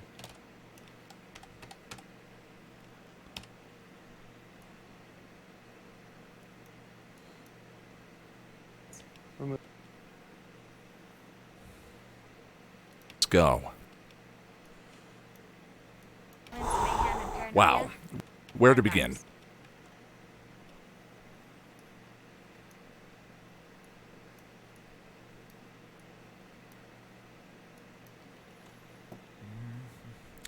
Oop-dee-doo.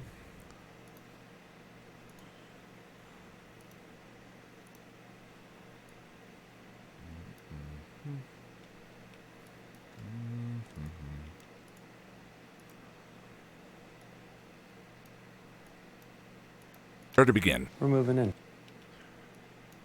Rhymes. That really wasn't on purpose, but I don't care. Doop-doo-doo.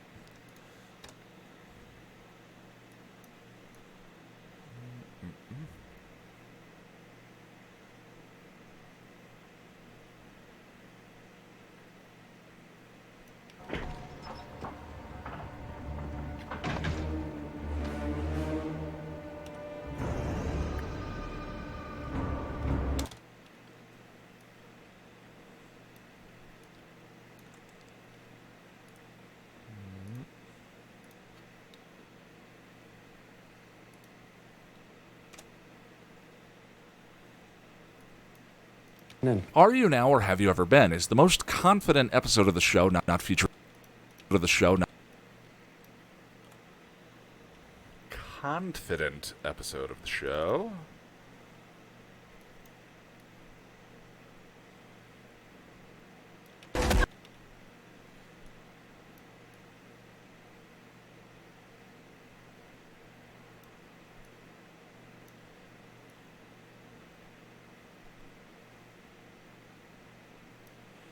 Ow, there goes the alarm. Okay.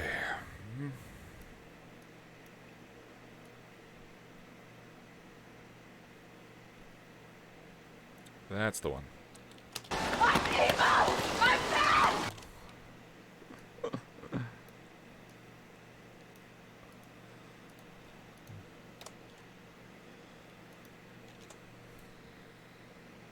Confident episode of the show not featuring any substantial Buffy influence to date.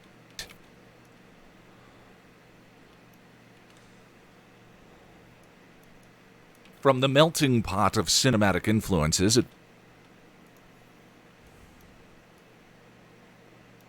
Wrong episode. Back.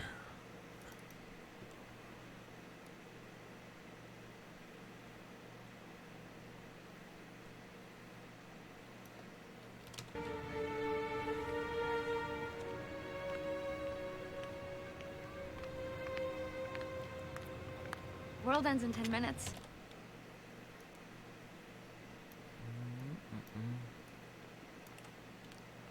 to date. From the melting pot. Buffy influence to date. From the melting pot of cinematic influences, it blends together to the...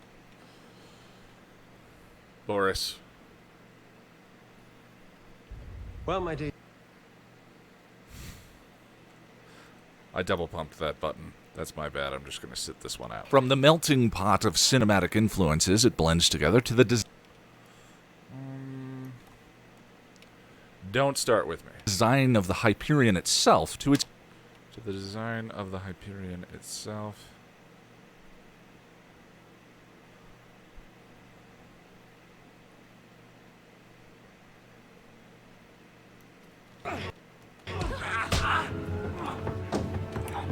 Five, love that shot.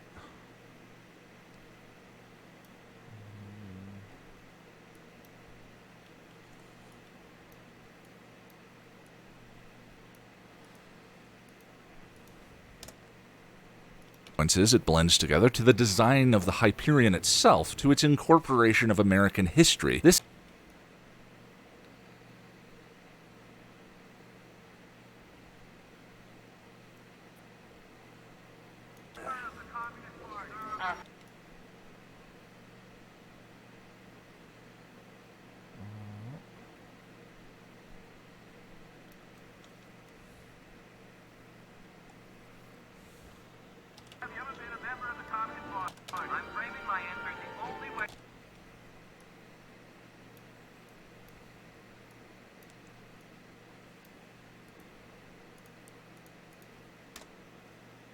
together to the design of the Hyperion itself to its incorporation of American history. This episode is a titanic step forward from most of the previous season.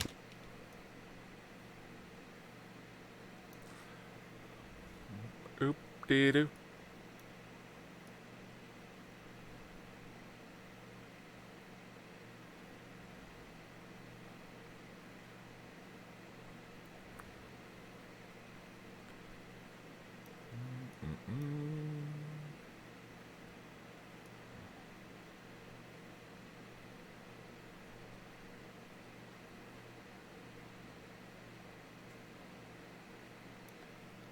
Did you notice that?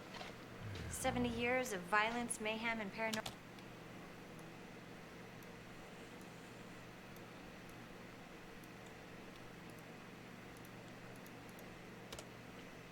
To its incorporation of American history. This episode is a...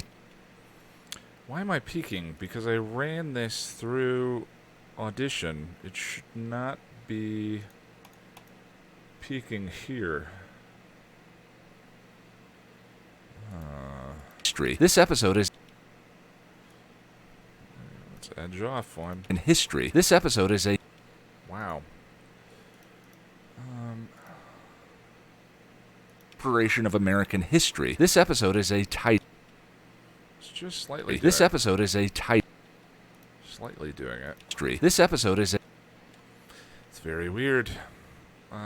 Might as well leave it. American history. This episode is a titanic step forward from most of the previous season, where the first season of the show flirted with its noir influence. Generally... Wow, what happened there?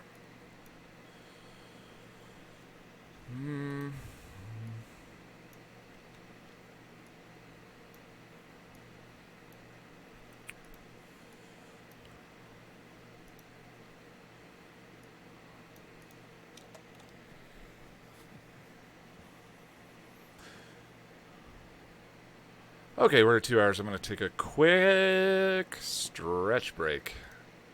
And then come back and go until it be dinner time. So hang on just a moment. Probably be gone for 5 minutes. But I try and stand up every 2 hours instead of sitting at the desk the whole time.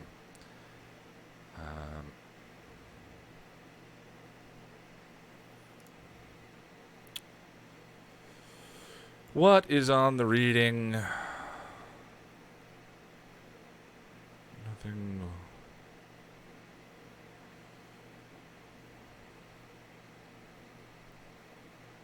I was thinking about this with the Firefly review. We'll put this one up. All right, I'll be right back. Oh.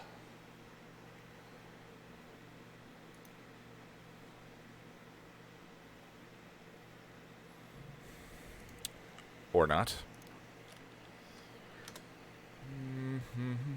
Ah, yes. There we go. This is an excerpt from All right, BRB. Ulysses by Alfred Lord Tennyson.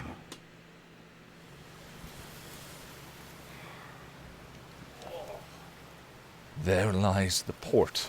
The vessel puffs her sail. There gloom the dark broad seas.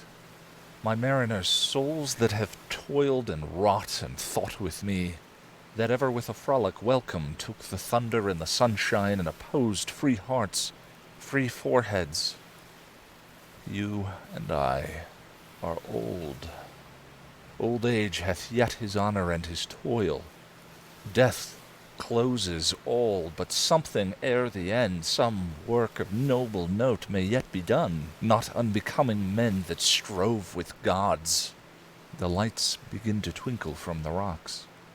The long day wanes, the slow moon climbs, the deep moans round with many voices.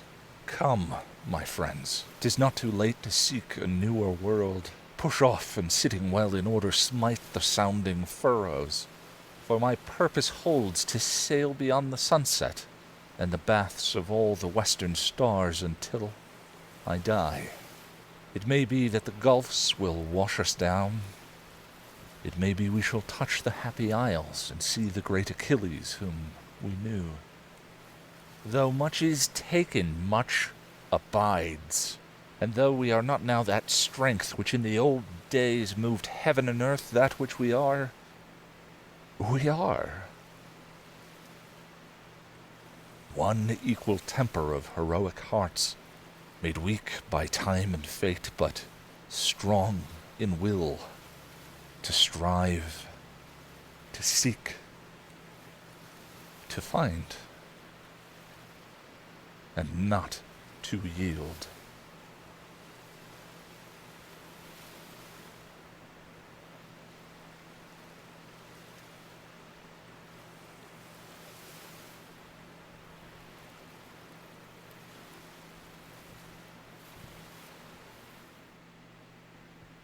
This is Just Keep Breathing by We the Kings.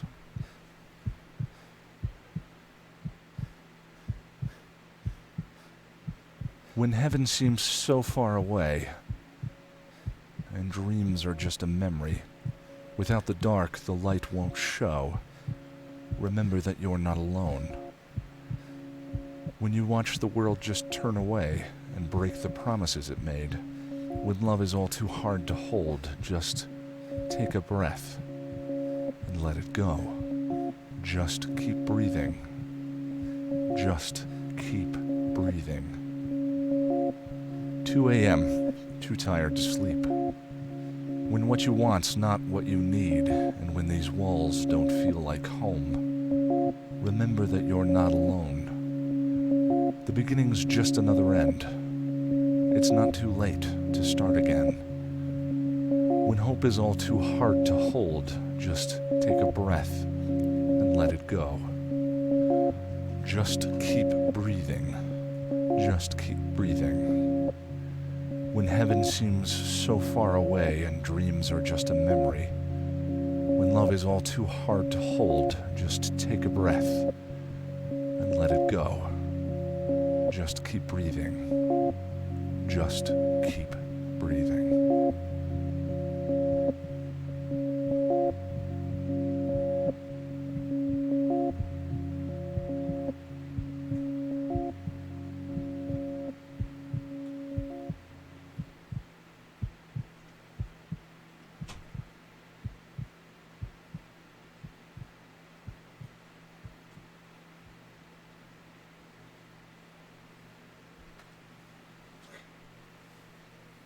This is Marginalia by Billy Collins. Sometimes the notes are ferocious, skirmishes against the author raging along the borders of every page in tiny black script. If I could just get my hands on you, Kierkegaard or Connor Cruise O'Brien, they seem to say, I would bolt the door and beat some logic into your head. Other comments are more offhand, dismissive, nonsense, please, ha, that kind of thing. I remember once looking up from my reading, my thumb as a bookmark, trying to imagine what the person must look like who wrote, "Don't be a ninny," alongside a paragraph of In the Life of Emily Dickinson. Students are more modest, needing to leave only their splayed footprints along the shore of the page. One scrawls metaphor next to a stanza of Eliot's, another notes the presence of irony 50 times outside the paragraphs of a modest proposal. Or they are fans who cheer from the empty bleachers, hands cupped around their mouths. "Absolutely," they shout to Duns Scotus and James Baldwin. "Yes! Bullseye, my man!" Check marks, asterisks, and exclamation points rain down along the sidelines. And if you haven't managed to graduate from college without ever having written man versus nature in a margin, perhaps now is the time to take one step forward. We have all seized the white perimeter as our own and reached for a pen if only to show we did not just laze in an armchair turning pages. We pressed a thought into the wayside, planted an impression along the verge. Even Irish monks in their cold scriptoria jotted along the borders of the Gospels brief asides about the pains of copying, a bird singing near their window or the sunlight that illuminated their page. Anonymous men catching a ride into the future on a vessel more lasting than themselves. And you've not read Joshua Reynolds, they say, until you have read him enwreathed with Blake's furious scribbling. Yet the one I think of most often, the one that dangles from me like a locket, was written in the copy of Catcher in the Rye I borrowed from the local library one slow, hot summer. I was just beginning high school then, reading books on a Davenport in my parents' living room, and I cannot tell you how vastly my loneliness was deepened, how poignant and amplified the world seemed before me when I found on one page a few greasy-looking smears, and next to them, written in soft pencil by a beautiful girl I could tell, whom I would never meet. "Pardon the egg salad stains, but I am in love." I love that one.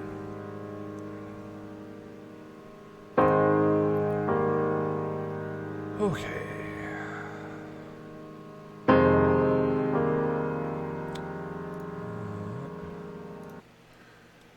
Back to it.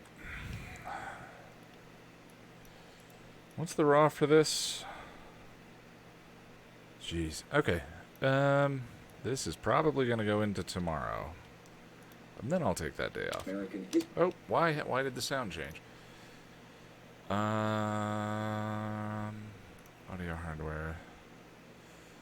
Speakers Yeti. Why is that playing out of the wrong set of speakers? Itself to its incorporation of American history. Okay, I guess we'll reboot Premiere real quick.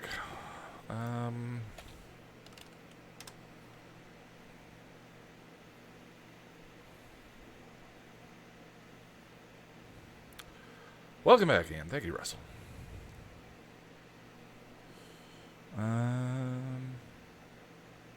38 seconds ago. That'd be the one. Now it's missing. Locate Buffy. Oh, that's wrong. Why is that episode missing? Buffy season 1. What's the number? 8? There it is. I Robot Eugene. Okie doke.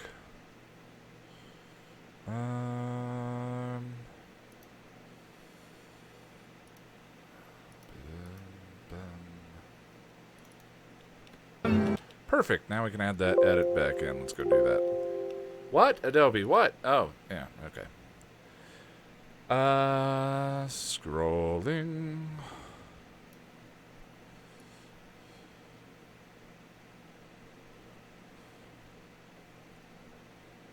That one's great.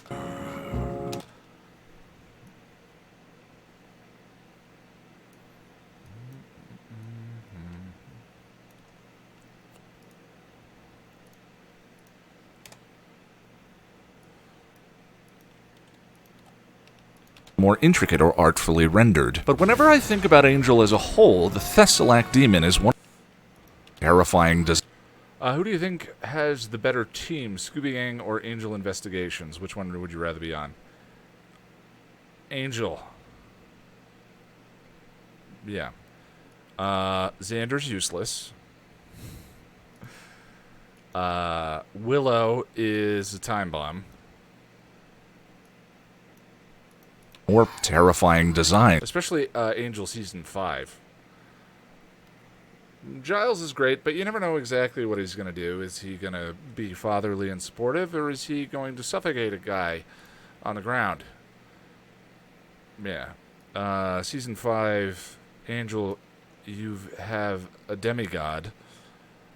Slightly depowered, of course. Or an old one, rather. Gun. 2 vampires with souls. Yeah, you want to be on Angel's team.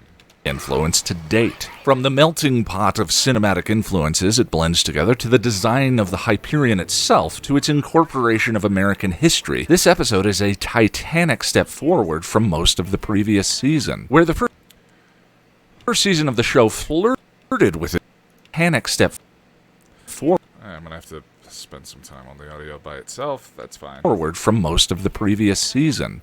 I'm not, that's, by the way, not me saying which show I would rather watch, but if I had to be on one of the 2 teams, yeah, you're going to be on Angel. Team Angel. A titanic step forward from most of the previous season, where the first season of the show flirted with its noir influences. That would be Hawk Vamp. Vampire Meow Meow. The Prodigal, The Ring, Eternity, 5x5.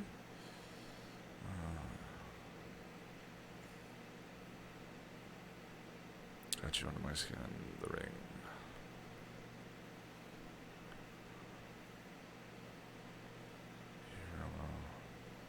Somnambulist, thank you.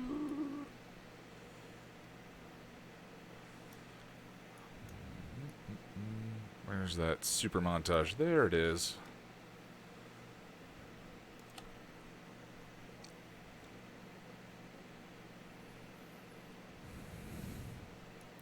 For some reason, I thought you had finished editing the episode. Wishful thinking.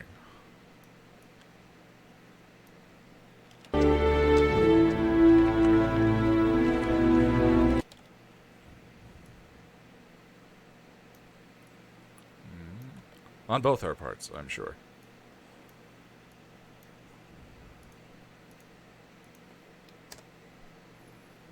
Most of the previous season, where the first season of the show flirted with its noir influences, Are You Now is an open celebration of them.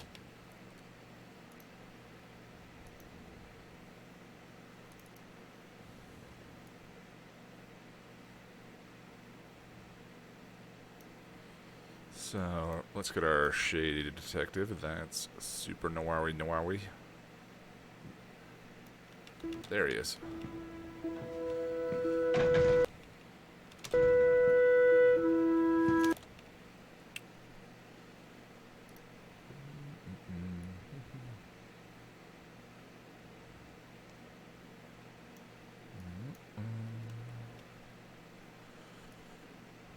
Well, let's not get ahead of ourselves yet, Russell. We don't know that this review is awesome. History. This episode is a titanic step forward from most of the previous season, where the first season of the show flirted with its noir influences. Are You Now is an open celebration of them, and somehow all of those familiar elements cohere into a fascinating... It's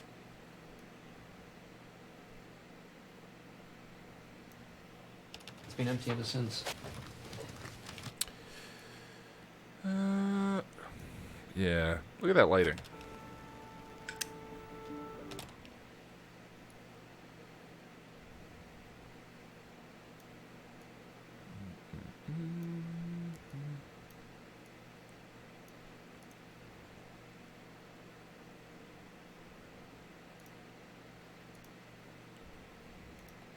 Ian fell in love with a girl who had corn in her hair. I think he'd be cool with Fred. I've told that story on stream? Wow. I've been on stream a lot if that story came up. Season, where the first season of the show flirted with its noir influences, Are You Now is an open celebration of them, and somehow all of those familiar elements cohere into a fascinating piece of fantasy storytelling.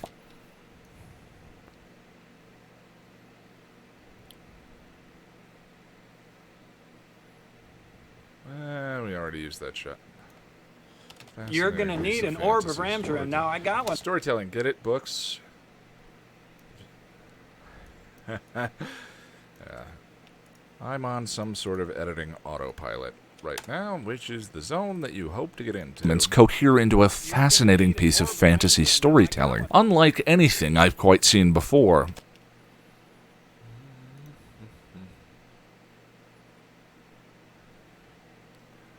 Unlike anything I've quite seen before.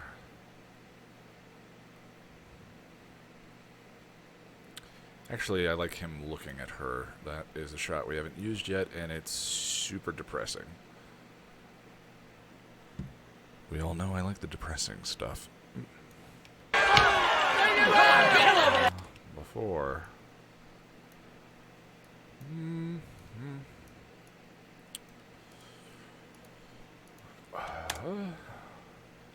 Storytelling, unlike too loud. Anything. Storytelling, unlike anything I've quite seen before, that also brilliantly reveals aspects of Angel's character.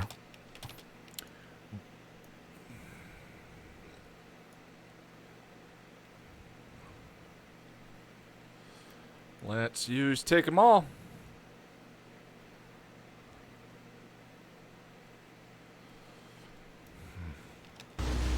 There's an entire hotel here just full of tortured souls.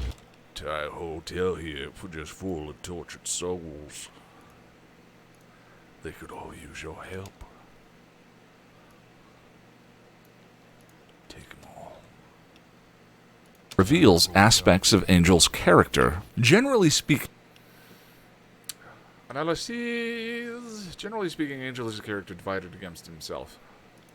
Generally speaking, Angel is a character divided against himself. Should we go way downtown? You're pretty spry, though.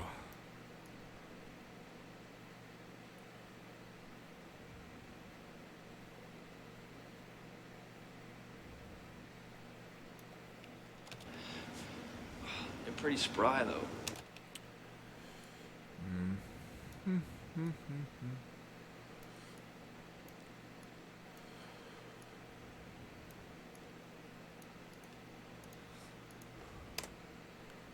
Angel's character. Generally speaking, Angel is a character divided against himself. Angelus versus Angel. Angelus versus Angel.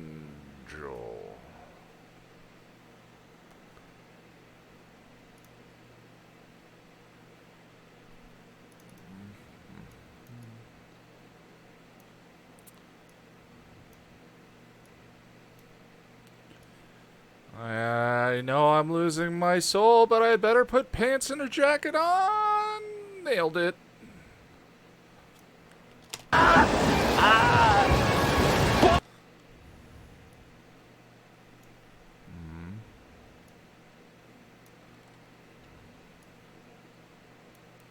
I did again.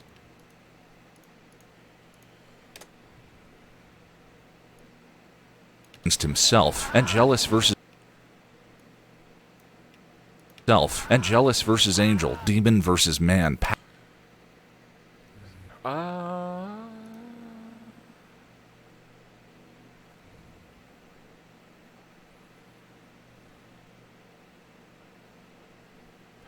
Hopefully he puts some underwear on too. Well, I'm not going to commando shame on this stream. That's not what we're here for. Not that I don't want to put a bad mental image into anyone's head, so we're going to move on. Makes you wonder why you didn't just say, Buffy, I am losing my soul, stake me. It crossed my... I didn't know what was going on. Actually, most of that story was pretty... Excuse me, having a Diet Coke on stream seems like a mistake.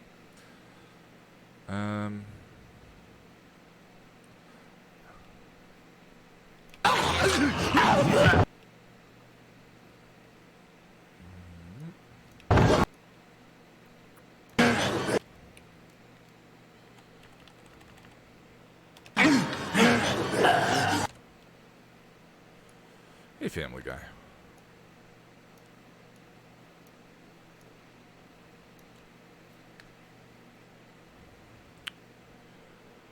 I get why it takes a month to do the episode. You have the patience of a saint.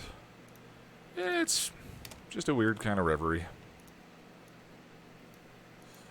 Divided against himself. The funny thing is, I mean, you get tired, and you're like, oh, I'm halfway through. Nope, I'm a third of the way through. And there's lots of moments where you're like, oh, I kind of want to stop.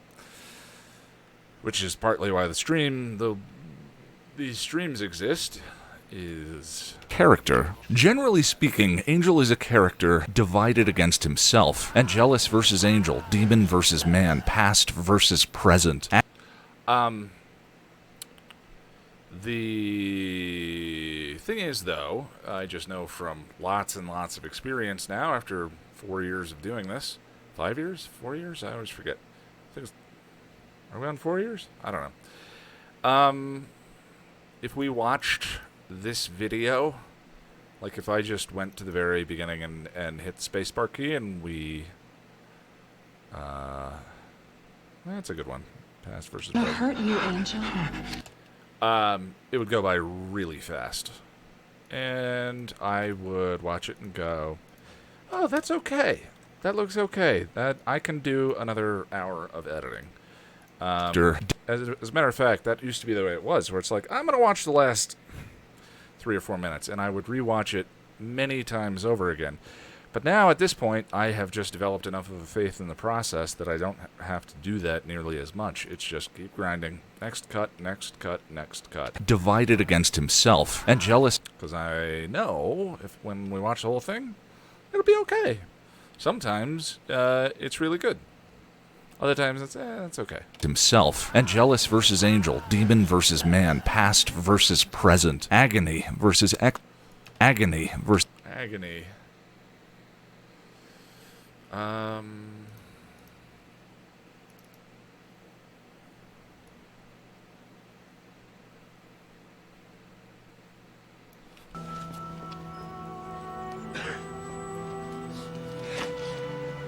Agony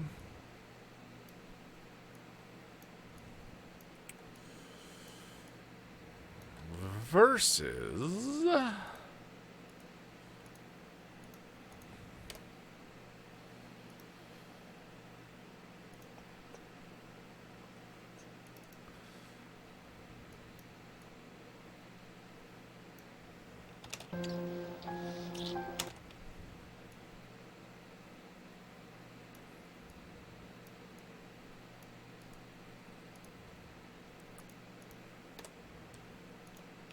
present. Agony versus ecstasy. He is a character defined by division.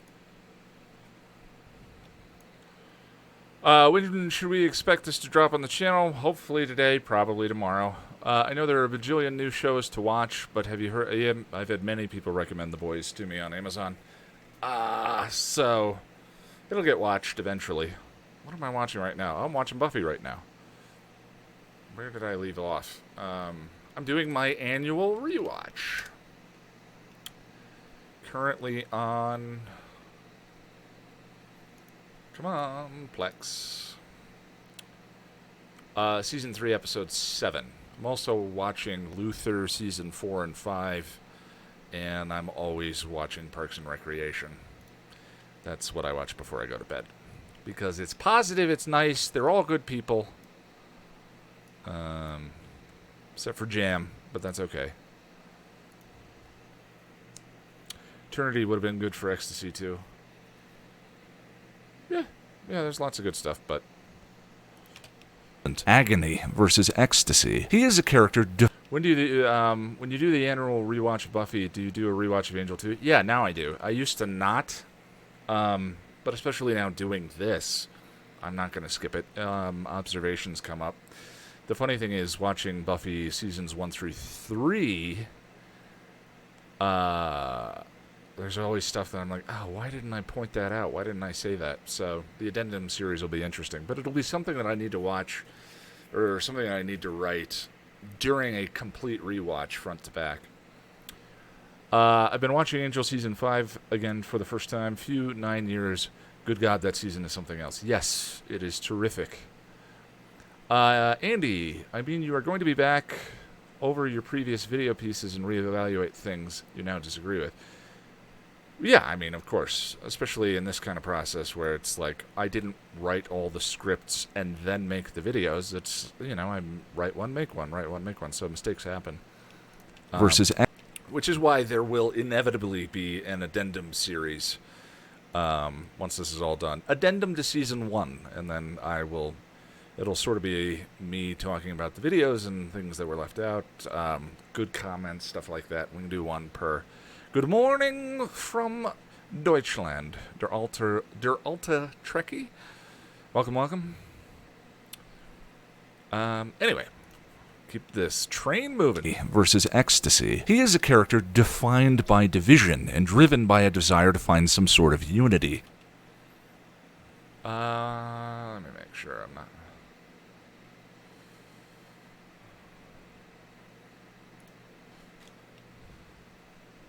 Auf Deutsch. Guten Morgen. Was machst du denn? Driven by unity. I mean, some sort of unity. That's gotta be amends, right?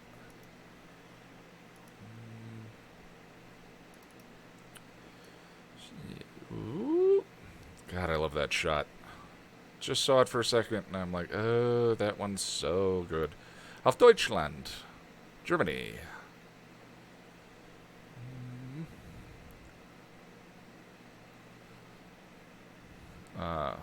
Danke.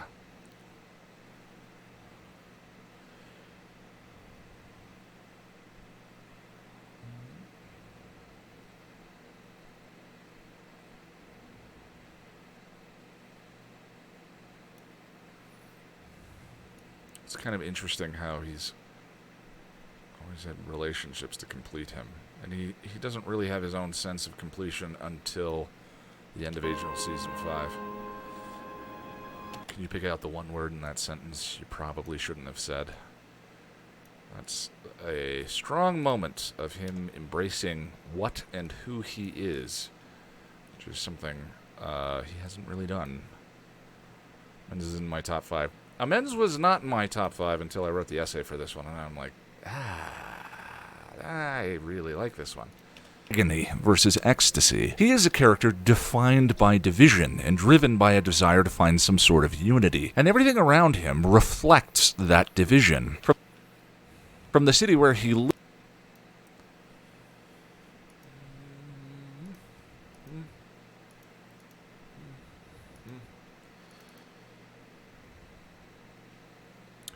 Germans.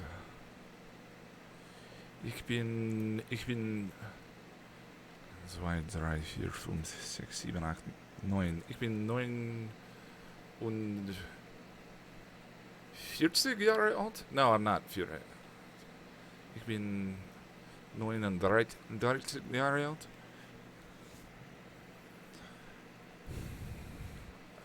Don't know why I got stuck on the German. Anyway... sort of unity, and everything around him reflects that division.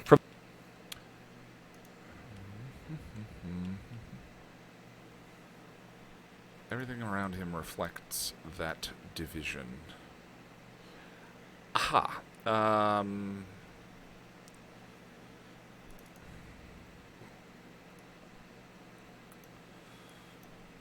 of my favorite first season moments.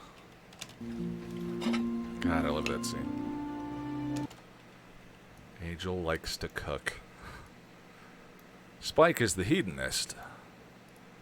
But Angel is the cook. Ich werde diesen Monat 36 Jahre alt. Sorry if that was terrible.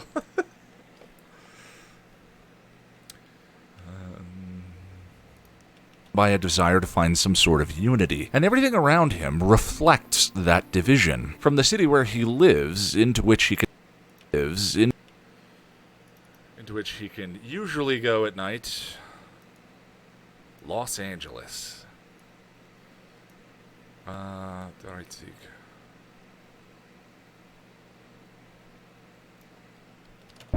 You see it at night, and it shines. Into which he can only go out at night.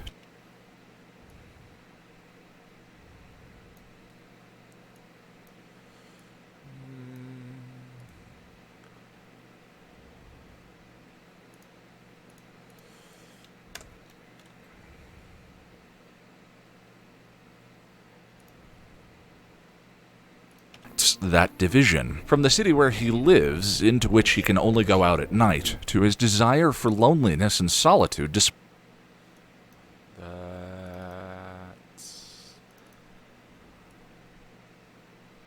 I used that shot in the previous video. I love it when they are queued up. can only go out at night, to his desire for loneliness and solitude, despite the concrete evidence that he needs connections in the world that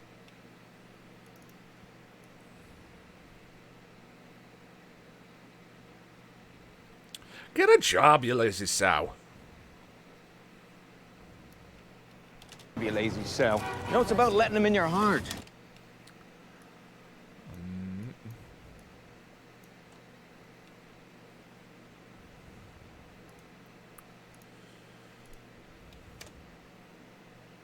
loneliness and solitude, despite the concrete evidence that he needs connections in the world that reflect to him always his best self. That I'm still being punished. Punished for what?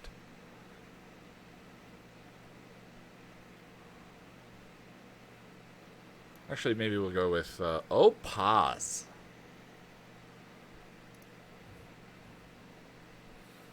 Don't be embarrassed, we're family.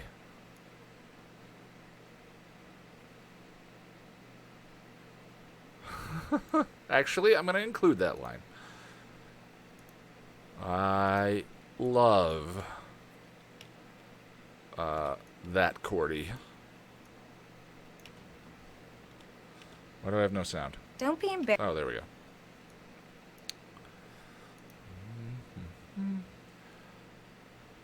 Get a job, you lazy sow. I thought a sow was, I think, yeah, a sow was a pig. Yeah, the somnambulist conversation comes up later in the essay, so we shall use this. We're family. Don't be embarrassed, we're family. I love that Cordy. That's why. But I know it's right. Angel Cordy is so wrong.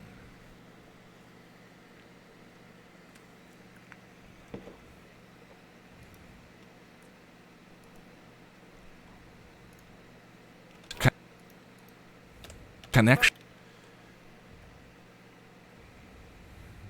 Concrete evidence that he needs connections. Is it that Angel doesn't trust them, or Angel doesn't trust himself around them?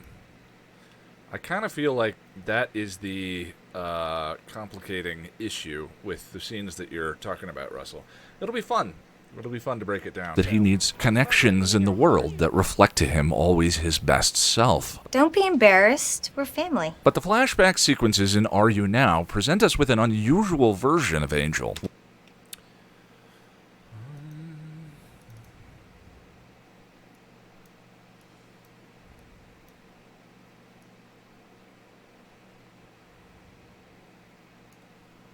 Look at that shot. The lighting, the symmetry. So cool.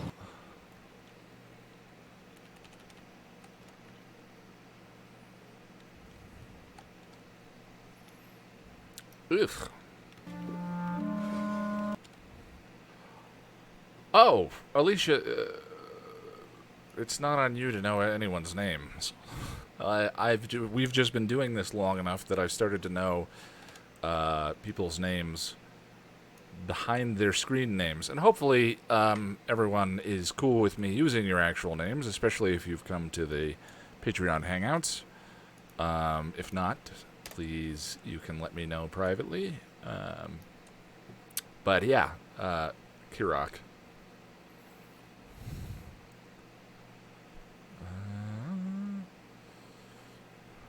We're family. But the flashback sequences in Are You Now present us with an unusual version of Angel.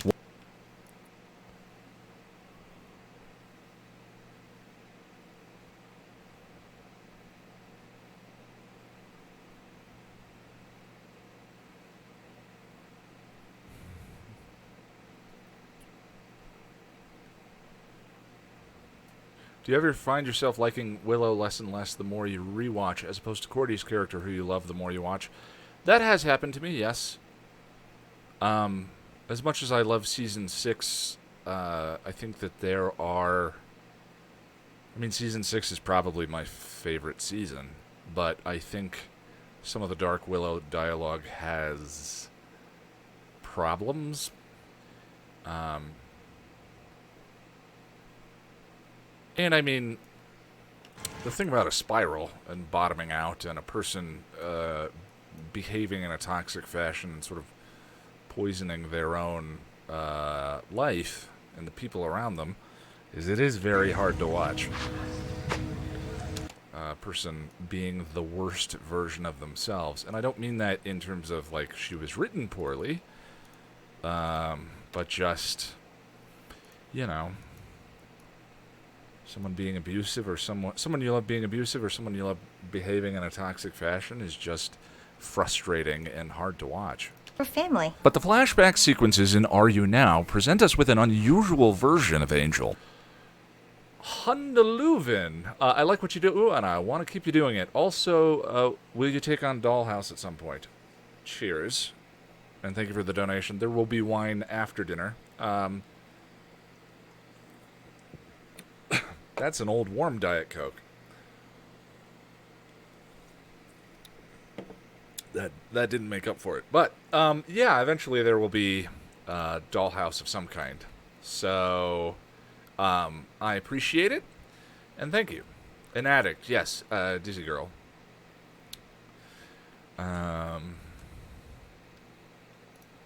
So thank you.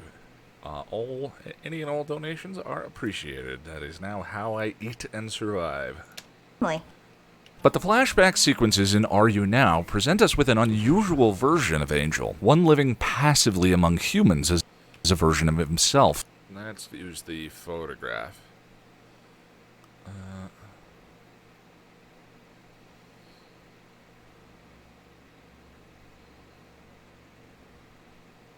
Yeah, it's a challenging season all around, season 6. So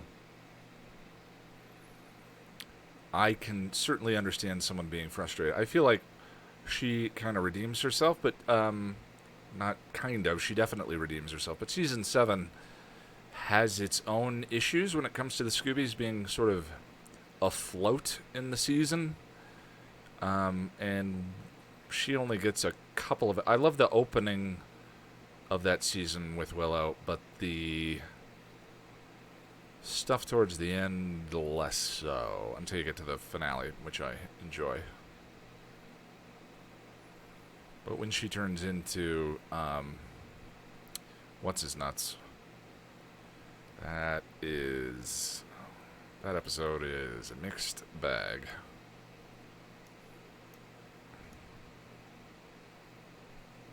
For me. Any and all opinions that I express, even if I don't say just my opinion, are just my opinion.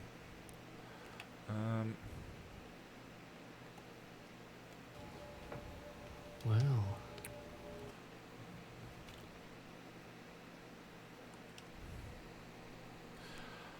Maybe there... Yeah, I'm planning on doing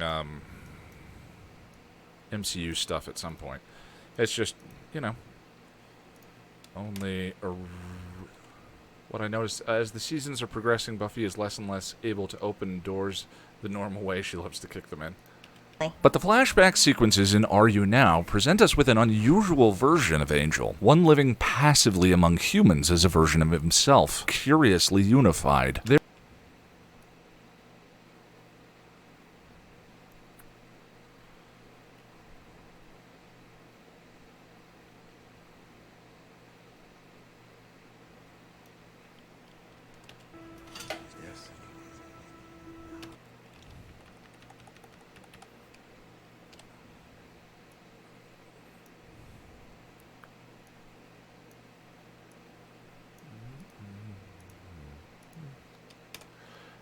How do you do an accurate MCU or DC without first talking about the original source material? I think that there are two conversations to be had. One is the original source material and how the movies either successfully spin it off or poorly spin it off, and then there is the perspective of someone consuming it without that background. And do the movies stand up? Are they, as rich an experience for that person? And that would be me. In Are You Now present us with an unusual version of Angel, one living passively among humans as a version of himself, curiously unified. There have been previously established tells for the dormancy of Evil Angel.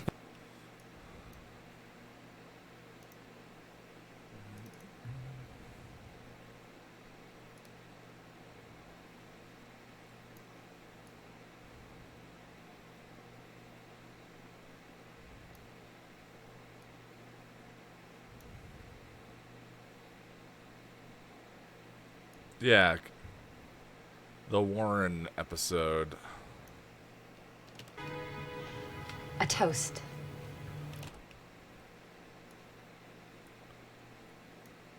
Previously established tells.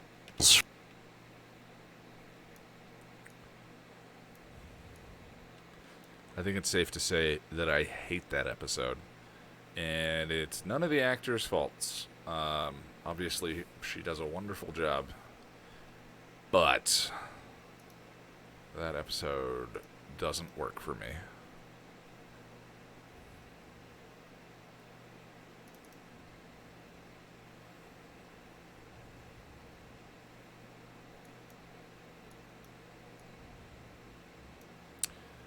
Wrong.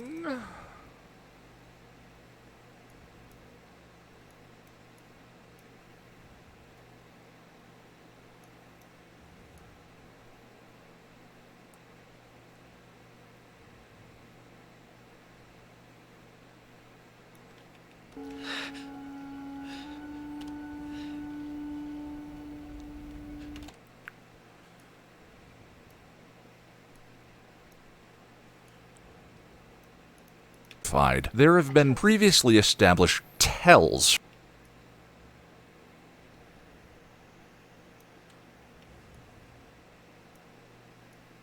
for the dormancy of Evil Angel.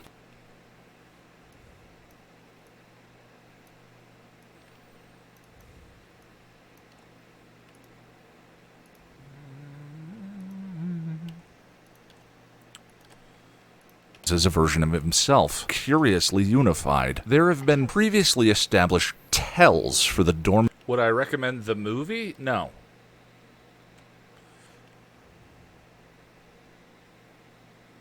No. Some people enjoy it. If you, it's one of those, depends on of Evil Angel. How your, what your, nostalgia is for the original material and your like or dislike of camp. I have no nostalgia for that movie, and I really don't like camp. So if you're anything like me, no.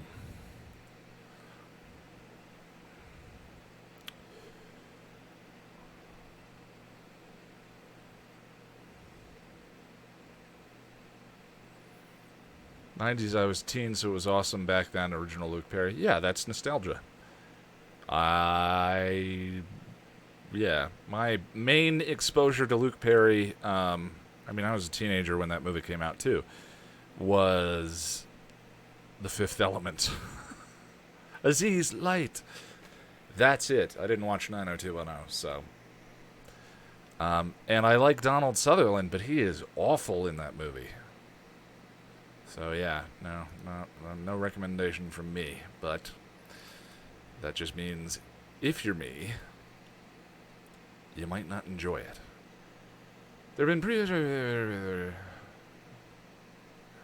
in the first season of Buffy, that's the one.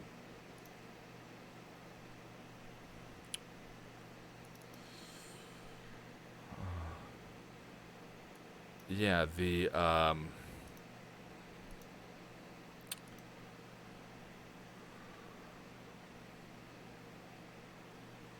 uterine vampire radar.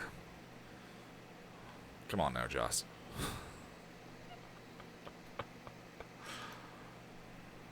Anyway, yeah, I don't like dumping on stuff. No, I wouldn't recommend it.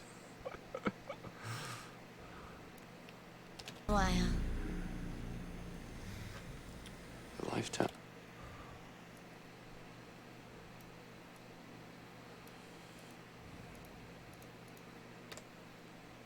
Evil Angel. In the first season of Buffy, Darla used the fact that he was still drinking human blood as evidence of a nature he would never escape.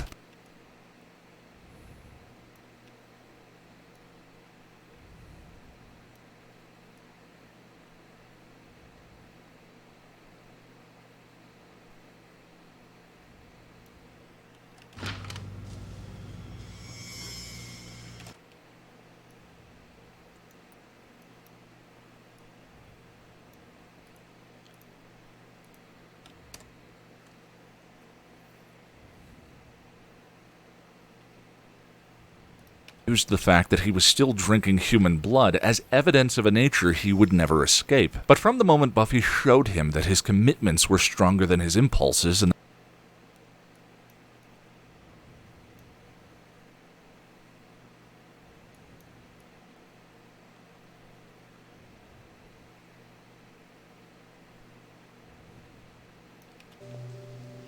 I always forget this is a Joss episode.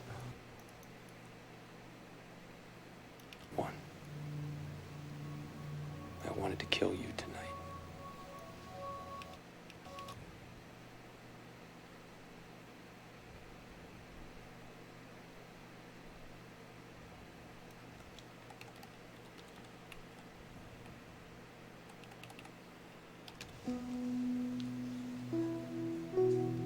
Go ahead.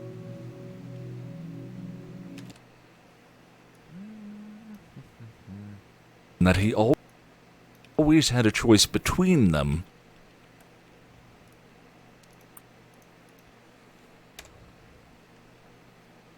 Nature he would never escape. But from the moment Buffy showed him that his commitments were stronger than his impulses and that he always had a choice between them, we only see Angel with Butcher's blood.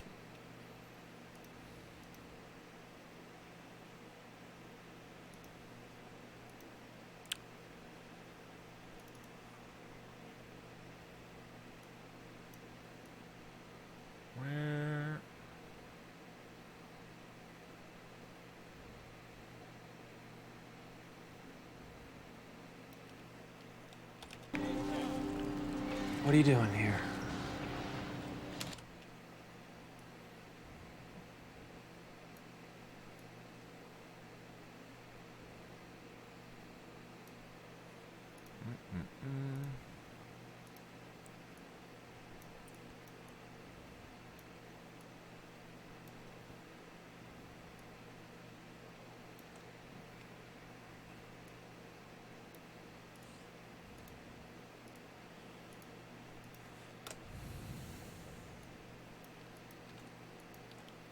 Always had a choice between them, we only see Angel with Butcher's blood. After becoming soulless again in Surprise. After becoming a soulless again in Surprise?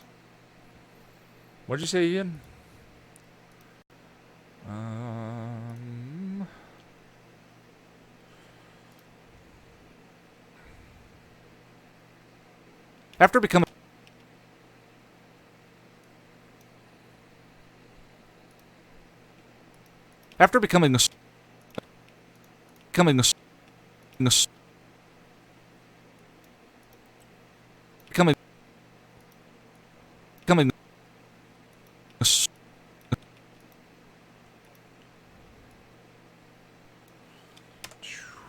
After becoming soulless.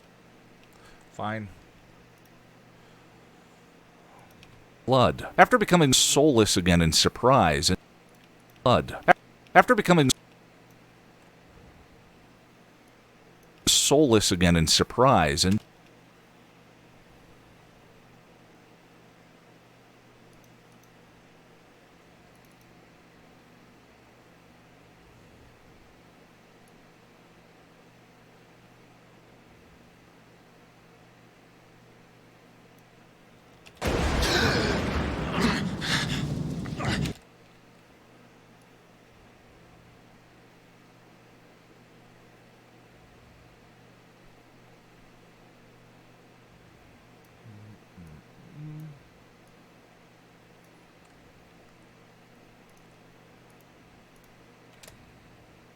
blood. After becoming soulless again... Too loud. Too loud. Cranking. After becoming soulless again in surprise, Angelus immediately murdered a woman and blew her own cigarette smoke from his lips.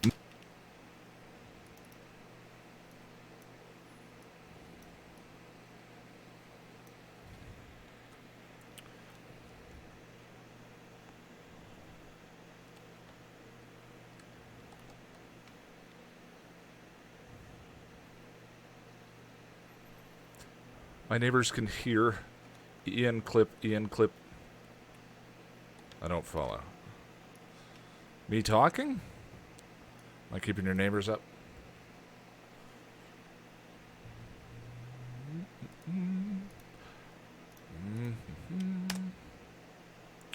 After becoming soulless again in surprise, Angelus immediately murdered a woman and blew her own cigarette smoke from his lips, metaphorically tying his evil to the act of smoking. And sure enough, when he reintroduces himself to Spike and Drusilla, he... Hi, neighbors.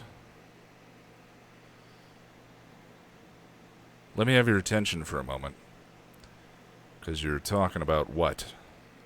Bitching about that sale you shot? You can't see the stars, love. Can't see the stars, love.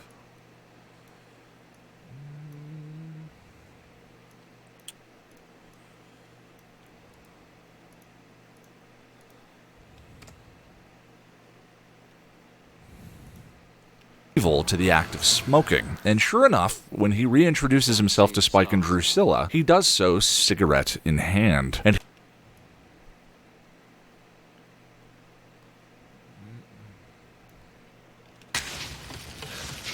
See you, Jen.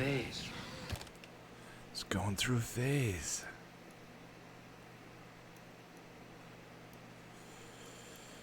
Okay. I mean, we're moving at a decent clip, right? How long? 3 hours of editing. Yeah, moving along just fine. Oh. If there is an editing session tomorrow, it'll be a short one.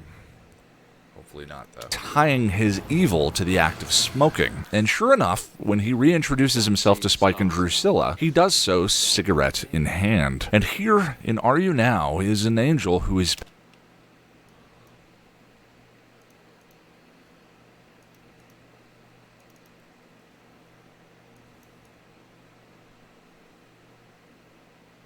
moving at a clip.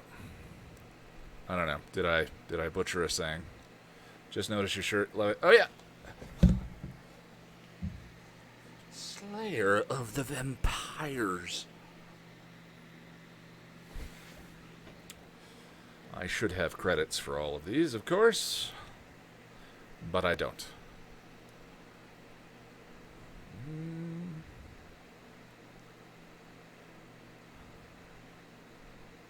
Ah, moving at a clip. I like it.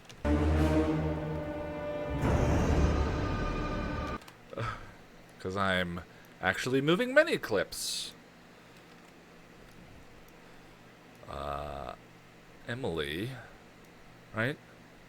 Emily, I think I remember. Well, I don't know. See, now that I've started to get to know you guys and know people's actual names, I don't know that you actually want me using your name, but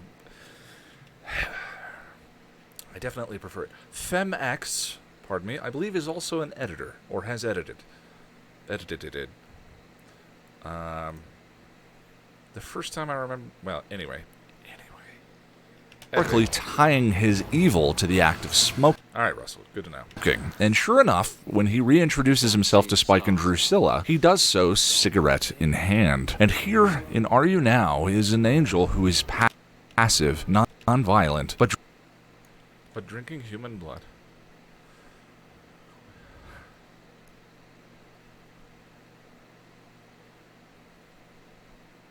Where's the suicide? That's the one I want.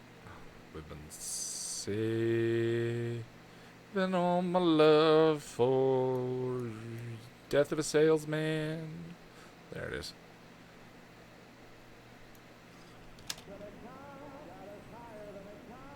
I was higher than a kite.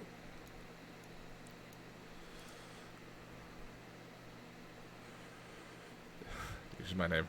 On the hangout. Yeah, I figured. I just was like, maybe people don't want to be outed in this particular situation, so I just didn't want to be rude. That's all.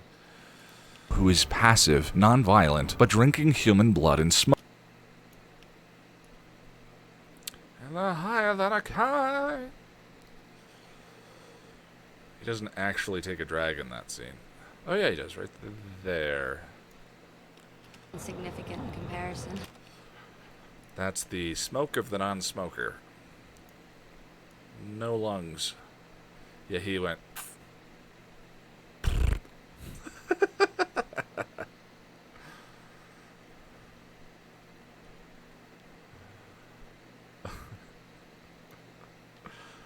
Smoking, breathing, always a thing. Oh yeah, I forgot about that. It makes whatever problems we have seem insignificant.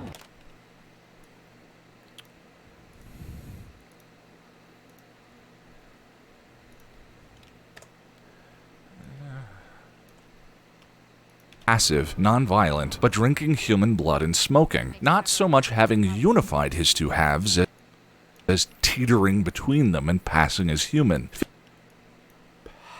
Passing as human.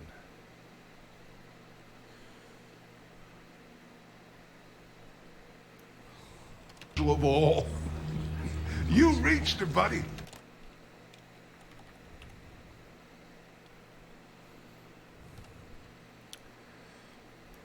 Newsflash, you had.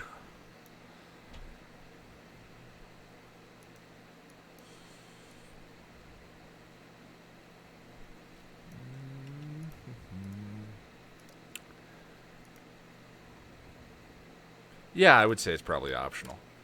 I mean, you're talking about just a muscle. They can move every other muscle. I'm assuming they can contract their diaphragm if they choose to. Yeah, I love that shot. That shot's incredible. Who is passive, non-violent, but drinking human blood and smoking. Not so much having unified his two halves as teetering between them and passing as human. Fittingly, noir as a visual tradition is defined by the strict division of light and dark. Higher than a kite.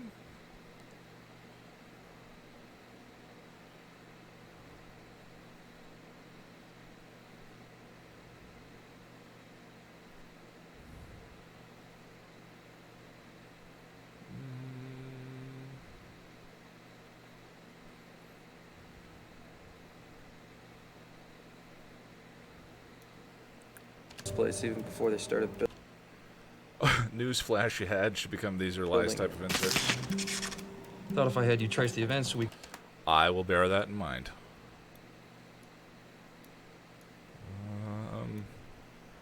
Speaking of, I just realized I have all these buttons and I haven't pushed any of them in a while. How? What? How? 3 excellent questions. Now I feel better.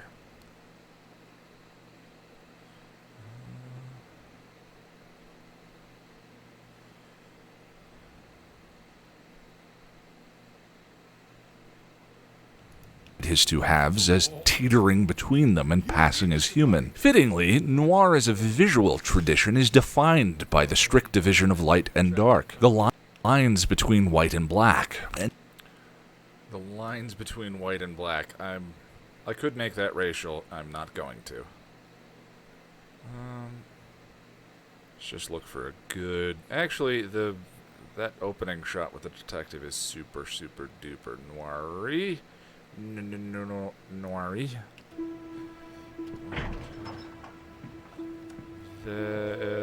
Right there.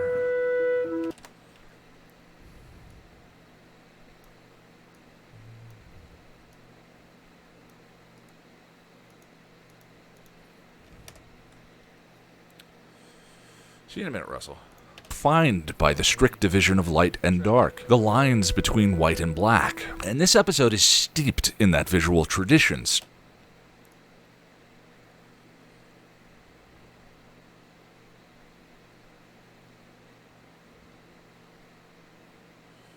Oh, the black and white shot would be good. Ah! Actually, It was on December 16th.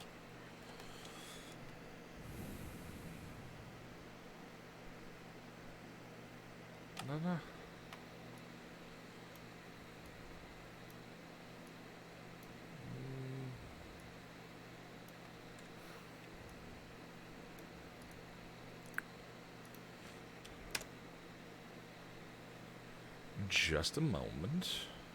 Now I want to hear Angel doing a noir-style penning narration. And there she entered, Cordelia. 6 foot 3 inches tall, and every inch a lot of trouble.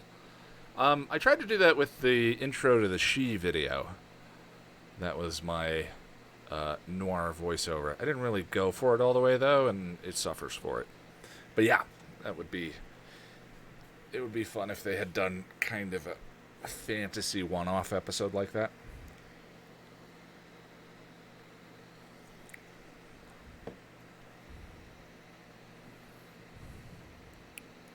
And is defined by the strict division of light and dark, the lines between white and black. And this episode is steeped in that visual tradition, starting with the introduction of the Hyperion itself.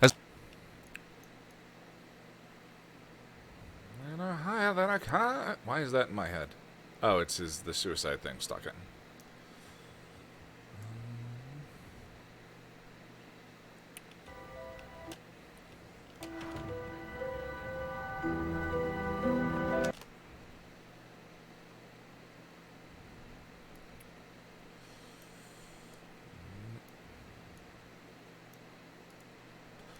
I think people are going to be surprised by the Into the Woods video.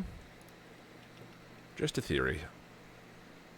And dark, the lines between white and black. And this episode is steeped in that visual tradition, starting with the introduction of the Hyperion itself. As much as Angel's apartment in Season 1 had a sort of sweet style to it...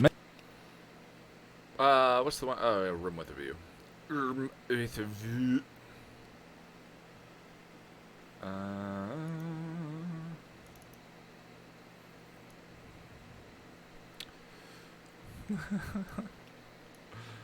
That's a fun one.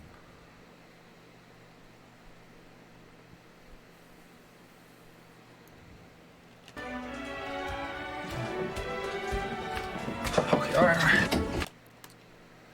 That's not really a good shot, though, of the apartment. Is there a wide of wet, floppy, naked Angel? Well, I've sunk that low, and... He's not very floppy. That we know of. Mental images. Sorry. I had nowhere else left to go. Roaches! That is just highly inappropriate. This is not a Bad Decisions live stream. That's coming.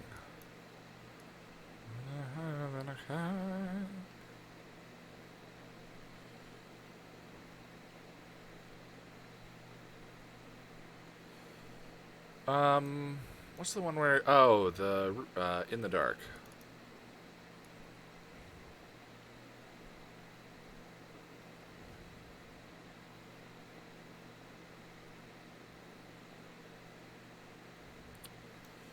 So...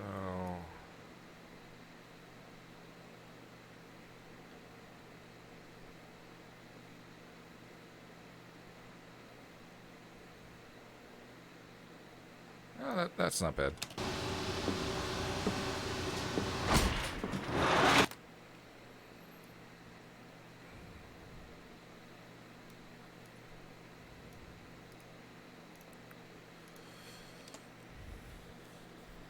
Welcome back, Russell.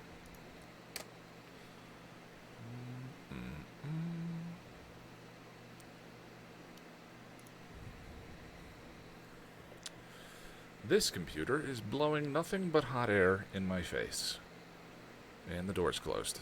And it was in the 90s today. It's a little warm.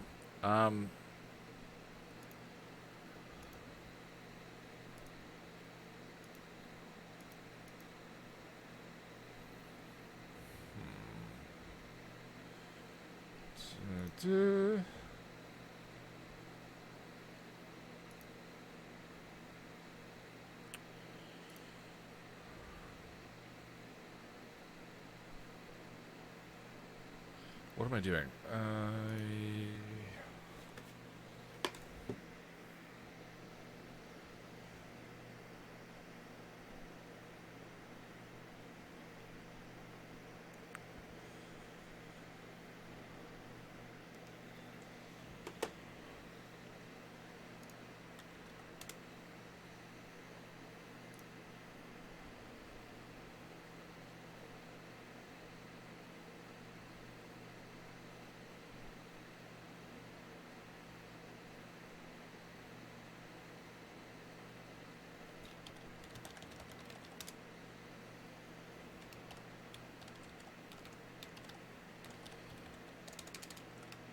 Sorry, guys, just one second.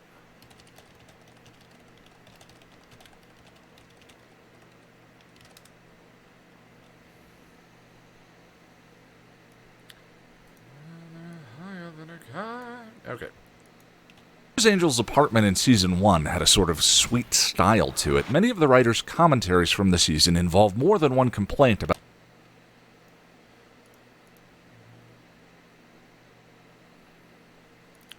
Many of the writers' commentaries from the season involve more than one complaint.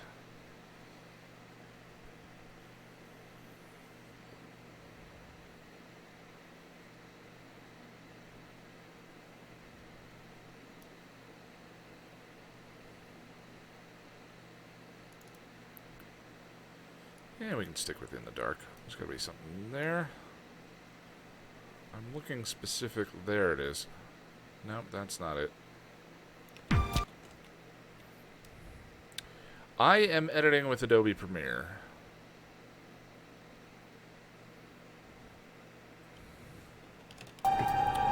Originally, when I learned to edit, it was in Final Cut Pro.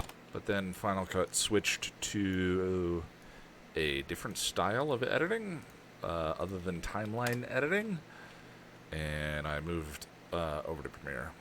In itself. As much as Angel's apartment in Season 1 had a sort of sweet style to it, many of the writers' commentaries from the season involve more than one complaint about the set being too difficult to shoot on. The elevator being way too slow. It was... The elevator being way too slow. So... that's in the pilot. That's the one.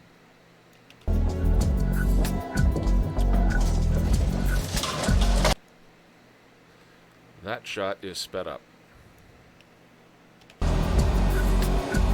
And you can tell.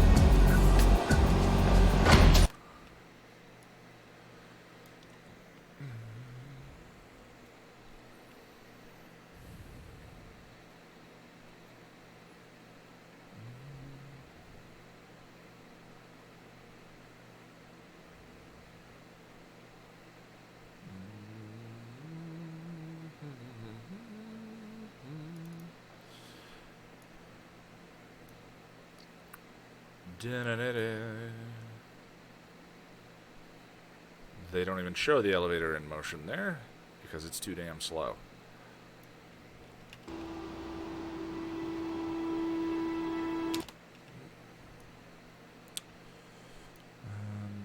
Actually, hold on. What happened? What happened?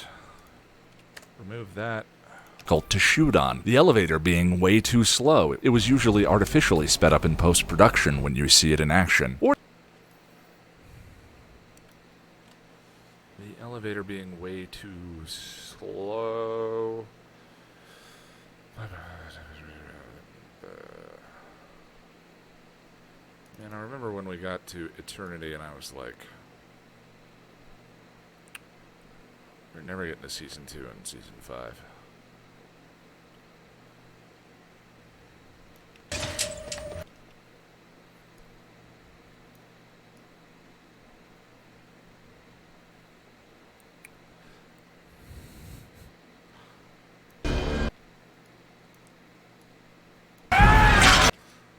A very badass Wesley moment.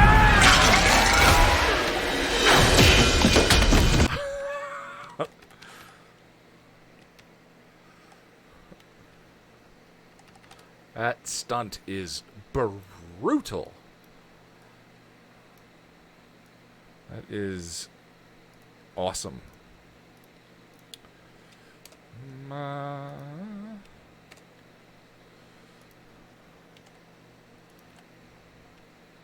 from the season involve more than one complaint about the set being too difficult to shoot on. The elevator being way too slow. That's been one of the bummers about this one. A little light on the jokey. That made me feel better. Because that elevator was not slow. Not the way Wes did it.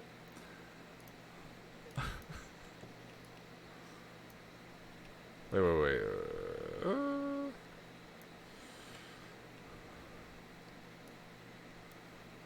style to it. Many of the writers' commentaries from the season involve more than one complaint about the set being too difficult to shoot on, the elevator being way too slow. It was usually artificially sped up in post-production. Perfect. That's what the humor does. Just a little burst of energy. Production when you see it in action. Or the office set feeling a little claustrophobic-y. Claustrophobic-y. Yes, it's a word. Did you understand what I meant? Then it's a word. That's the rule. I will remember you. Will you remember me? Don't let your life Gonna eat. pass you by. I mean, it's a bleak episode. You know, I'm sure my video for the body is not going to have very many funny parts in it. In post-production when you see it in action. Or the office set feeling a little claustrophobic-y. Once they decided to make the switch from fully episodic to mostly serialized season arcs,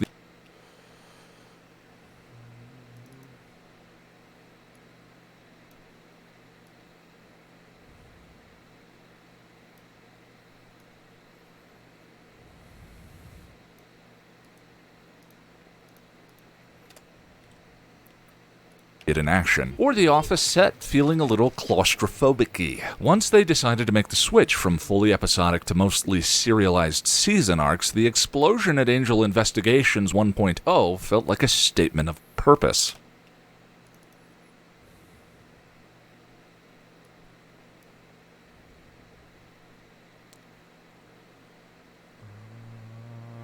I will not be editing the body on stream, if that's what you're mentioning. There have been a few episodes I just don't edit on stream. That'll definitely be one of them. Probably won't edit the gift on stream.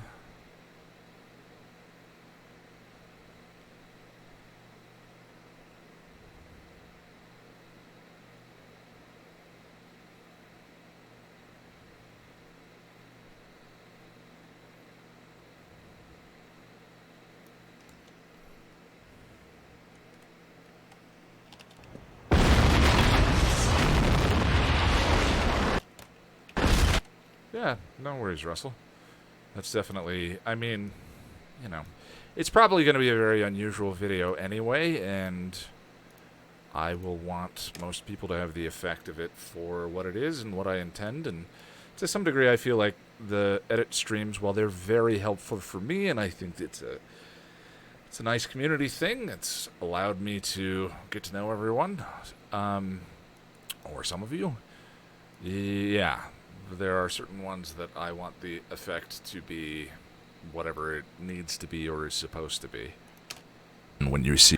There are certain sections of videos that I've edited mostly on stream, and then I edit sections by myself. See it in action. Or the office set feeling a little claustrophobic-y. Once they decided to make the switch from fully episodic to mostly serialized season arcs, the explosion at Angel Investigations 1.0 felt like a statement of purpose. And the Hyperion set feels as ambitious as the show's new direction.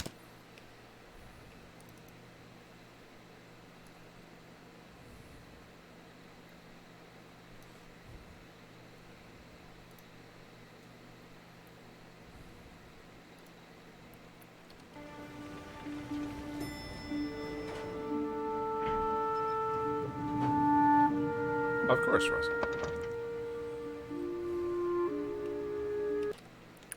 I think this is a wonderful episode. It just is not one of my favorites. I definitely got more out of it writing about it, which I always do. But, and I'll explain a little bit later on why, you know, I completely honor and respect why this would make a bunch of people's Angel Top 10s. I don't know that it would make mine.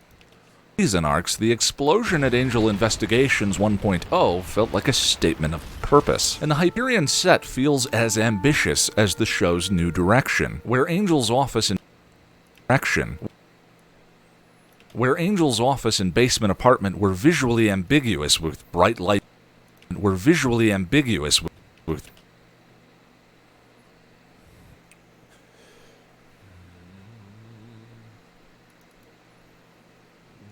use that room with a view bit.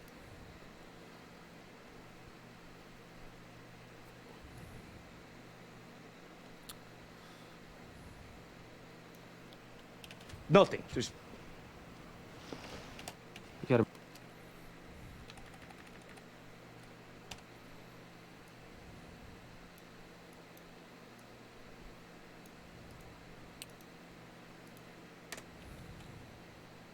Statement of purpose. And the Hyperion set feels as ambitious as the show's new direction, where Angel's off. Oh boy.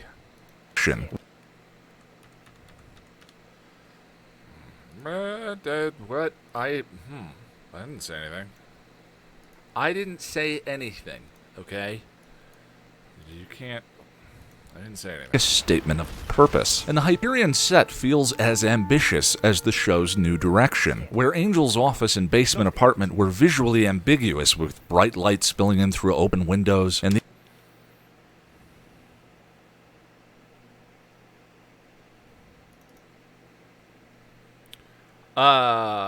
yeah, those should be on stream. It's just the sort of landmark, heavy, dramatic ones that I tend to keep to myself. Or if there's a part of a video that has a very personal essay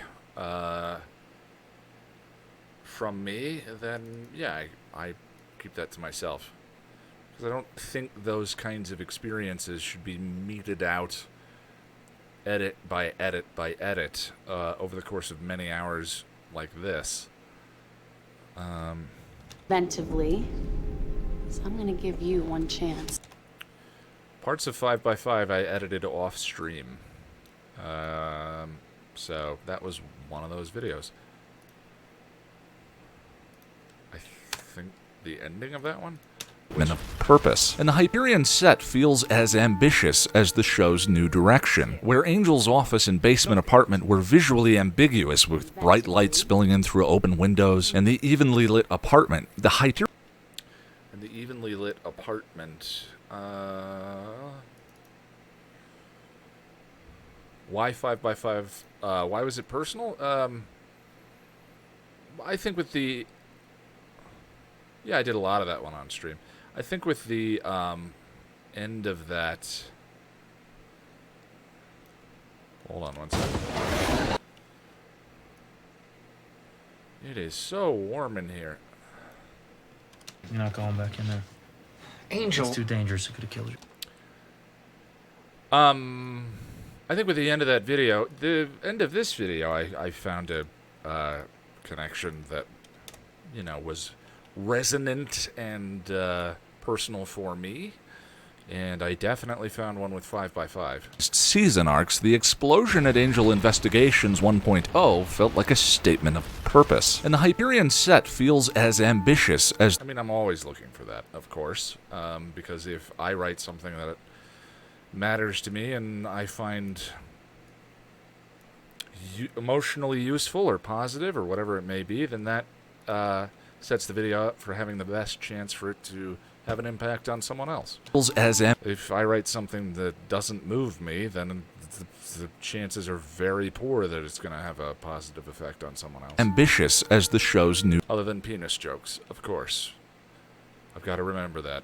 If all else fails, there are always penis jokes. As ambitious as the show's new direction, where Angel's office and basement apartment were visually ambiguous with bright light spilling in through open windows, and the evenly lit apartment. The Hyperion is lit in hard, classic visual contrasts.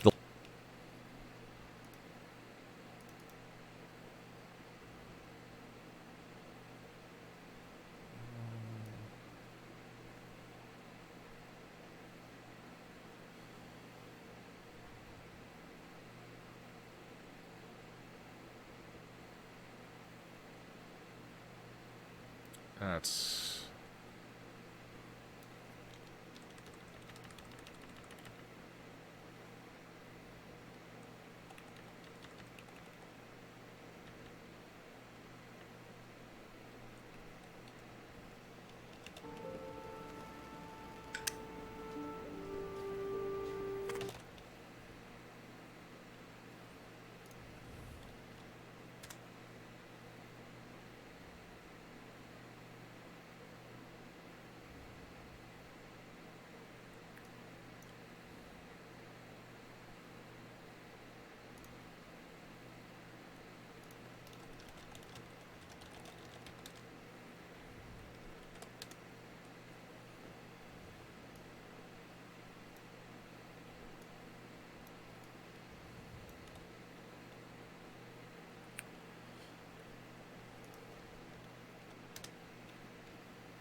Sorry, guys, just one sec.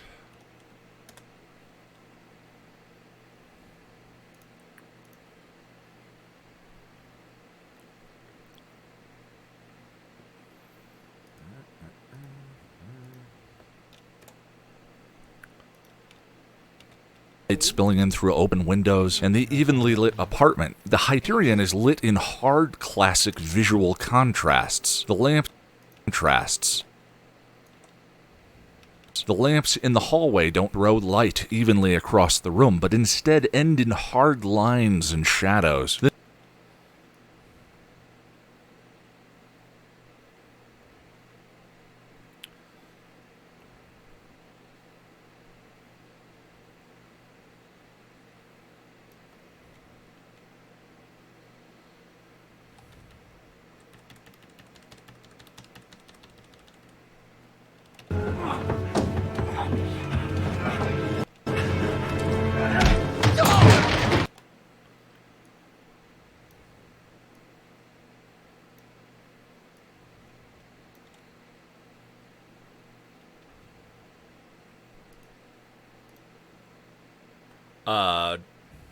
Trekkie, actually, I was just reminded of that weird pairing during my rewatch that they never had. There's a scene where Angel sends his love. They're checking to see if it was Oz that killed. No, I don't remember the context, but Xander and Buffy have a long hug, and they look at each other, and then Buffy walks away, and Xander says, "Oh no, my life's not complicated enough yet." It's this weird moment they never go back and reference again. I always thought that was interesting.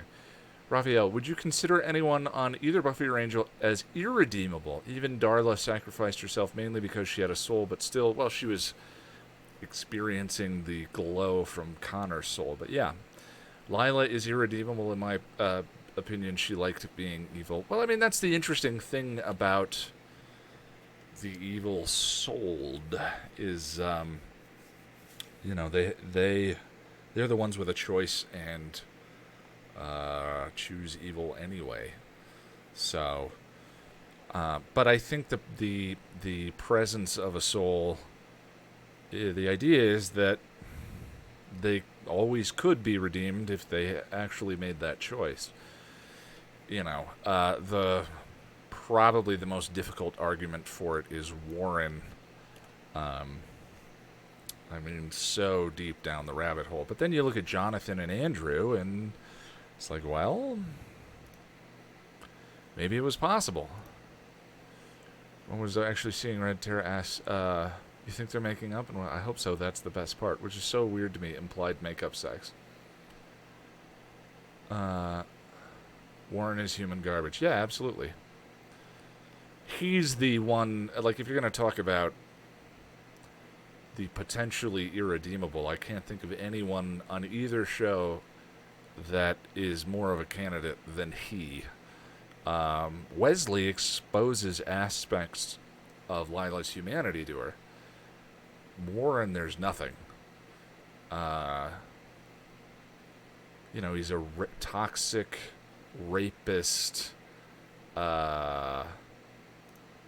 just awful human being. So, I don't know the answer to your question, but to me, in terms of both shows, he is the one that you got to figure out.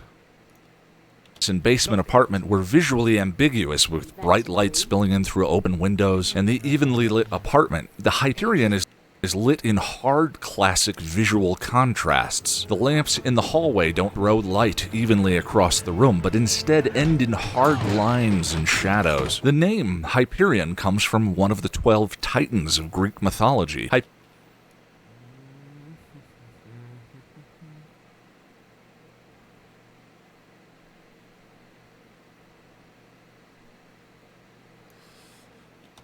Guy punched his own ticket. Why get outside parties involved? Are all screenwriters this crass? Are all actors this naive? I mean, even Holtz has a few moments. You know, Warren's got nothing. but instead end in hard lines and shadows. The name Hyperion comes from one of the 12 titans of Greek mythology. Hyperion fathered the sun, moon, and dawn. The hotel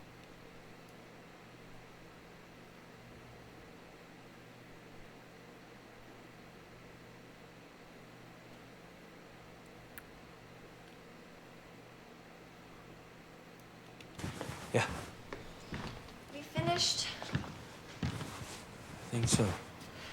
Good. Because I, for one, will be glad to see the last of this place.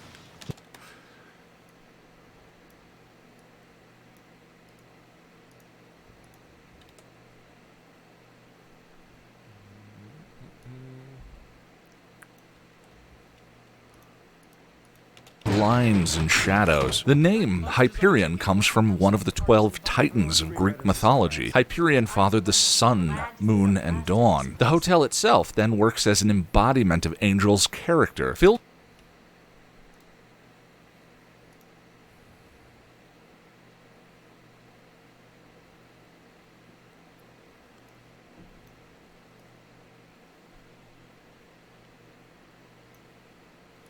And we'll go back to this shot. Why not? There's just not.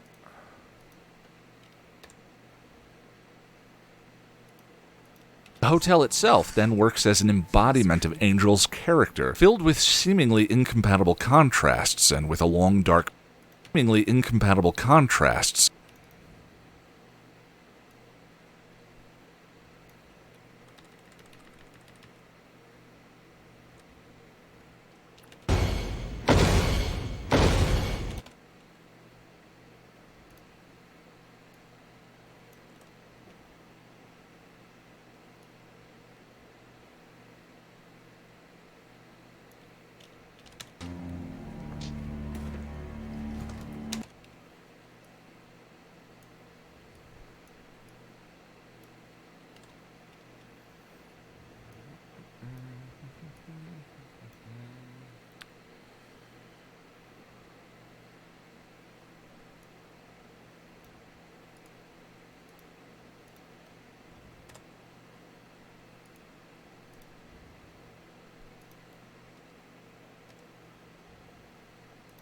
Titans of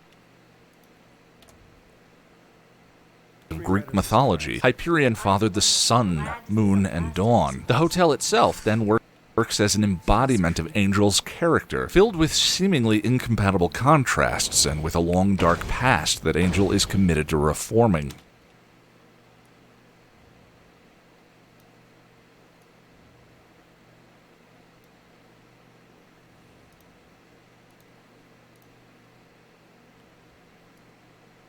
Committed to reforming.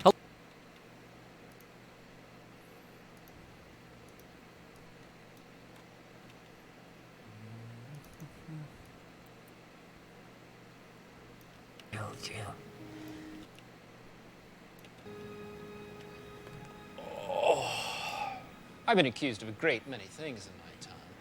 But paranoid has never been one of them.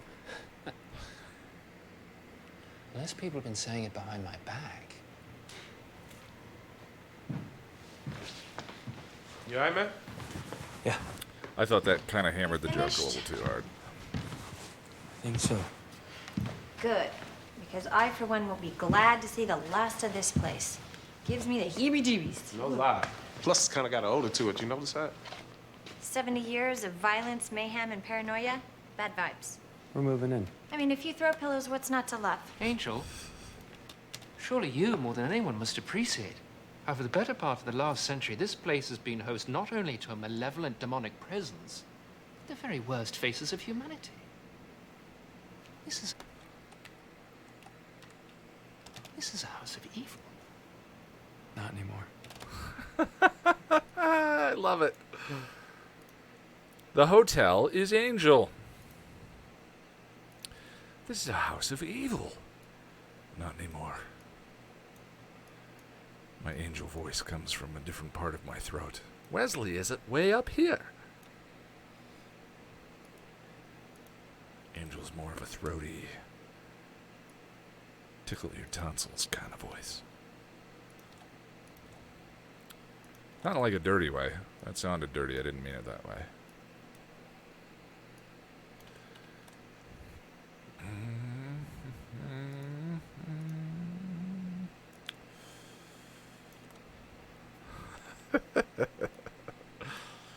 Your angel voice sounds like Batman. Well... And with a long, dark past that Angel is committed to reforming. Oh, this is a house of evil. Not anymore.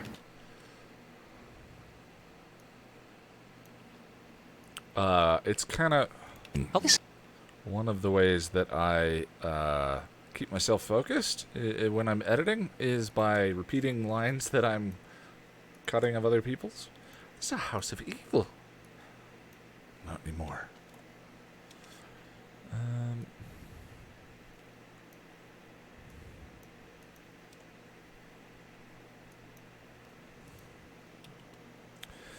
Whatever you can do to keep yourself focused.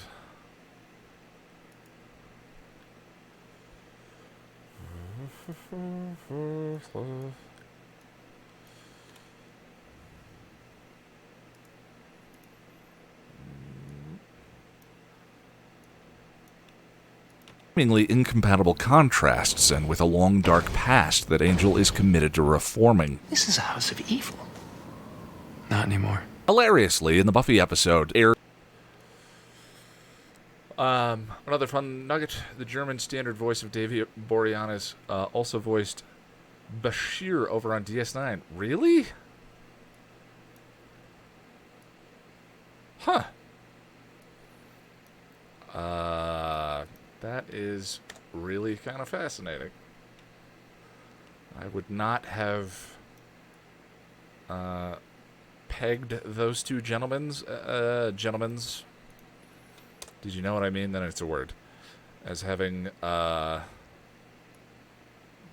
similar tones.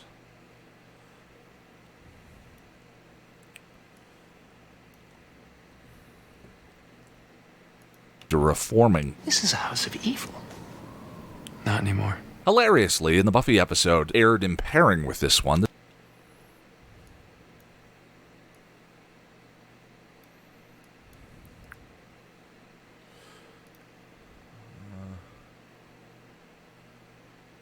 I always hear Julian when I see Angel. That's interesting.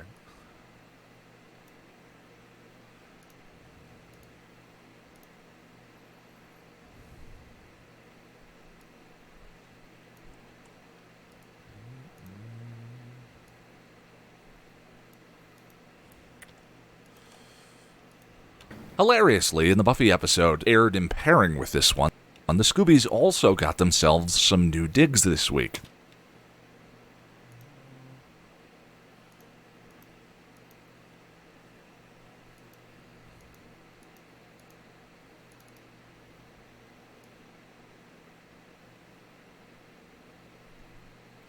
Walk and talk. What's been your work ethic? Oh no. Do they make an ointment for that?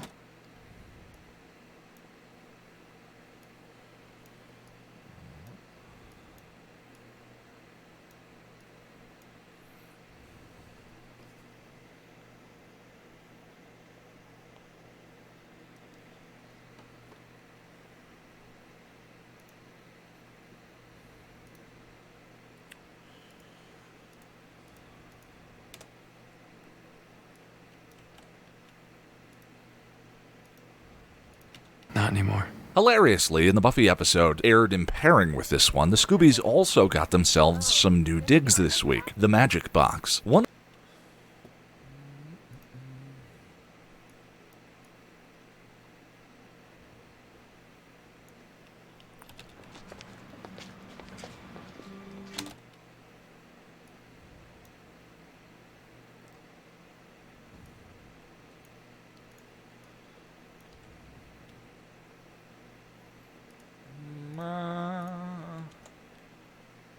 this week, The Magic Box. One of the persistent debates in the fandom that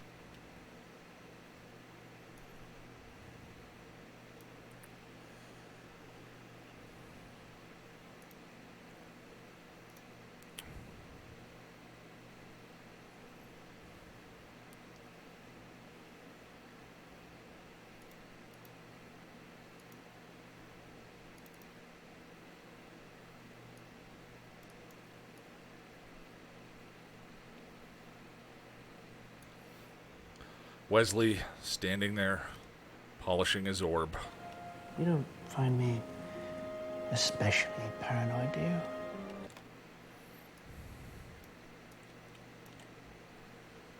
Week, the magic box. One of the persistent debates in the fandom that doesn't come up quite as often as what's the best season, or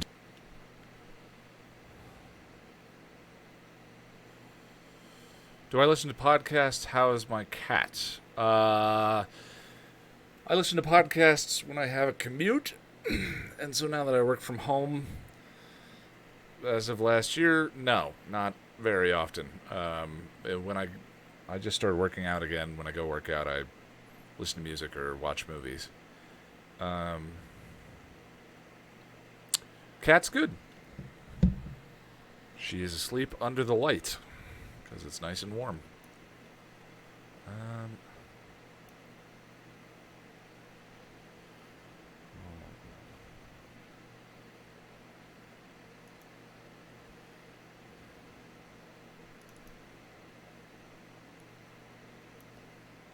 I just got up to bed.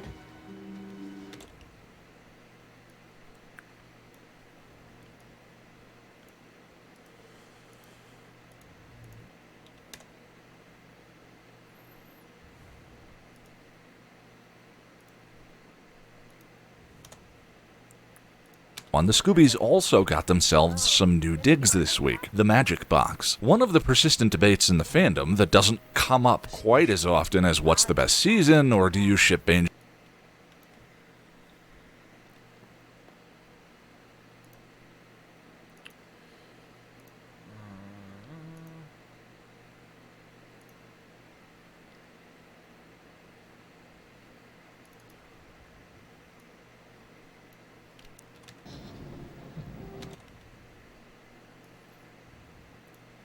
Yep, whatever gets it done. Or do you ship Angel by... Or do you ship...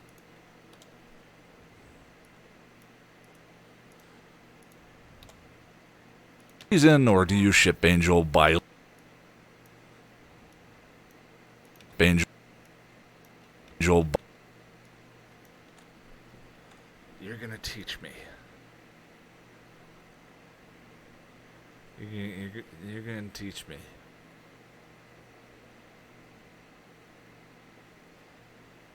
Bah.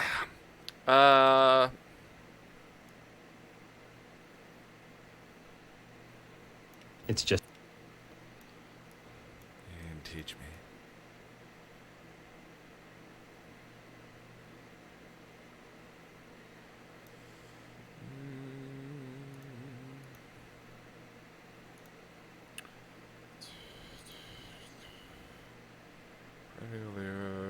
Oh, hush. Yeah, duh. But of course.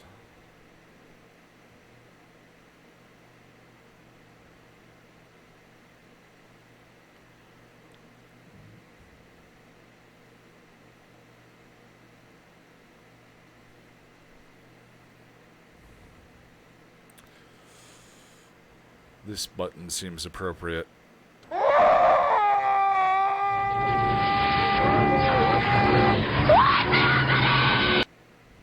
And I'm sorry.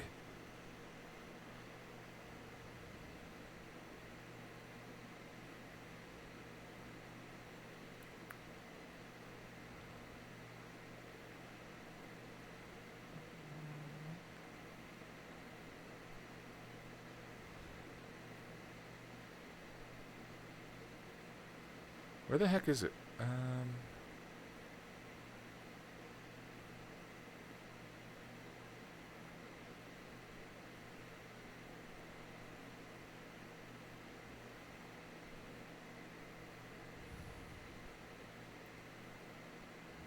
There it is. If you were really sorry, you wouldn't do it. Yeah. I mean, you're not wrong. There we go.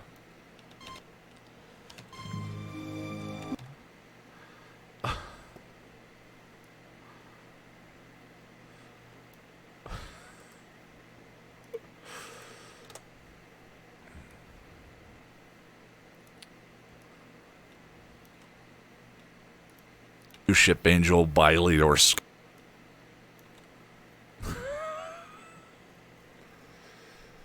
What's impressive was I always thought that was going to be the button I push when there's too many people watching on the stream. But no one ever drops when I push that button. You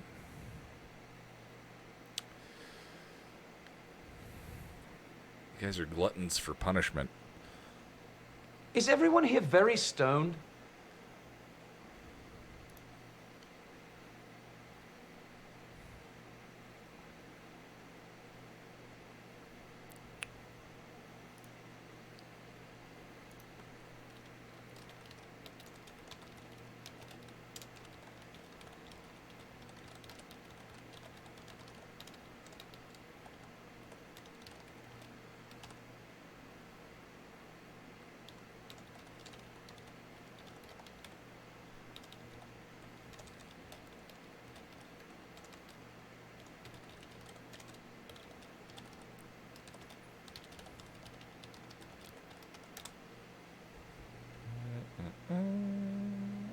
We've become desensitized to the sex face.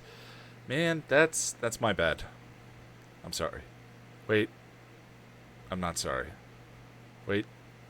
I'm just going to keep editing. often as what's the best season, or do you ship Angel, Biley, or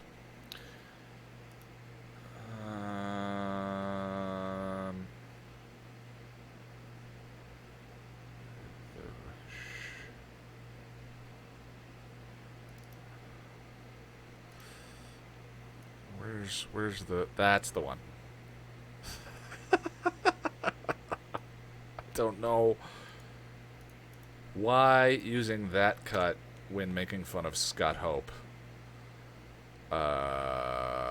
makes me so happy. do you ship Angel, Biley, or Scott Hope?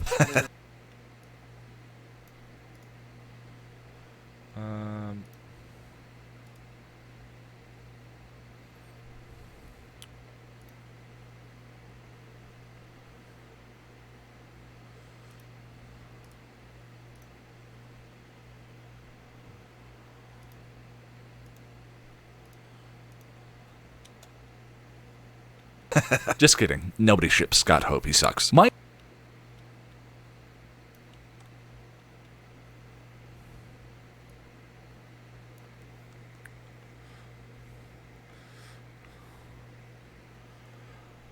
The Buster Keaton Festival.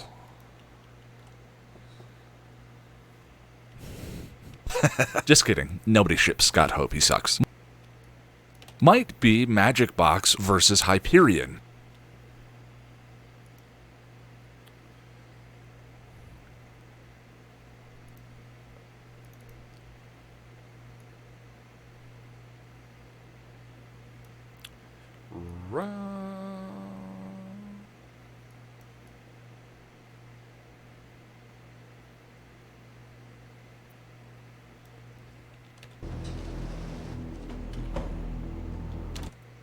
It does have more space. Intimacy is not necessarily a strike against the Magic Box, that's all I'm saying.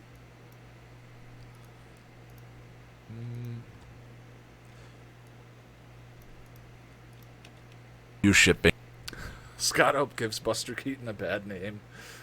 Angel, Biley, or Scott Hope. Just kidding. Nobody ships Scott Hope. He sucks. Might be Magic Box versus Hyperion. It's interesting how both sets reflect the themes of their respective shows.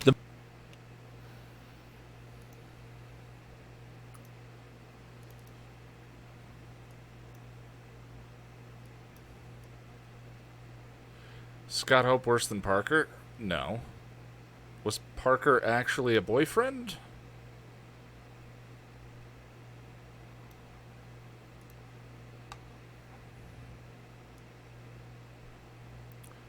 Buffy may have thought he was, but was he?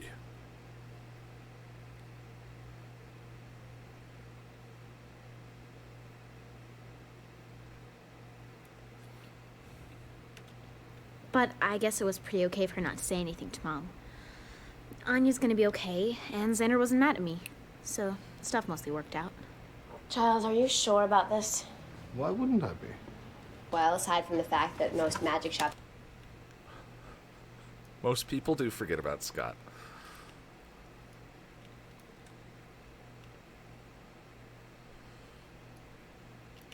It's interesting how both sets reflect the...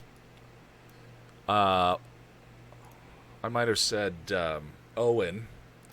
Owen wasn't really a boyfriend either, but they did have a date. She's just so incredibly morbid. Always talking about death. I just find most girls really frivolous.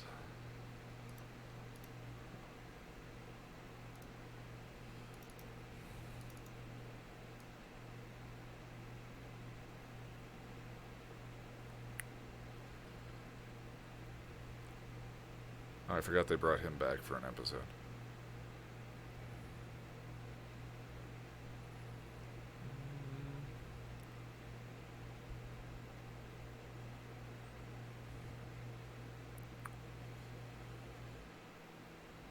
Oh, the pink helmet's next.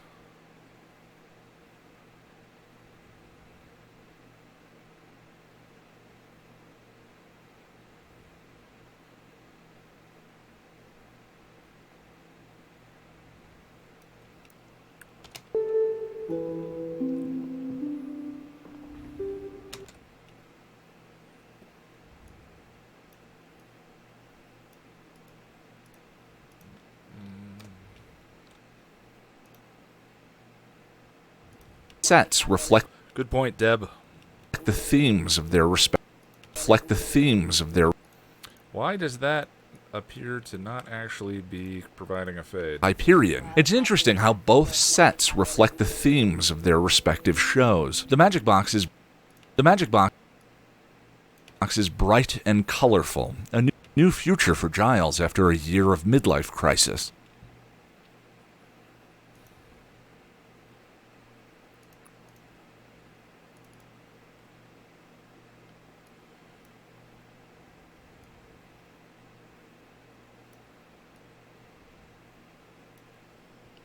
And it'll prevent you lot from trampling all over my flat at all hours. May even be some space for you to... May even be some space for you to train in the back.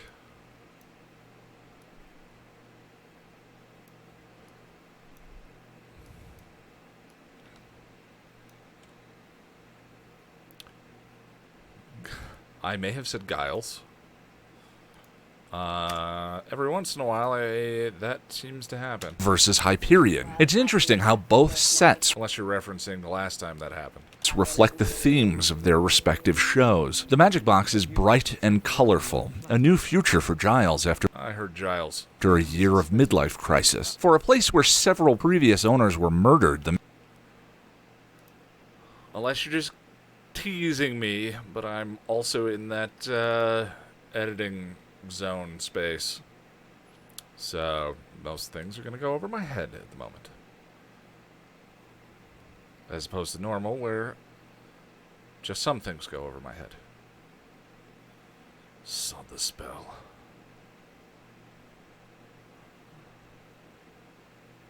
I got a better idea.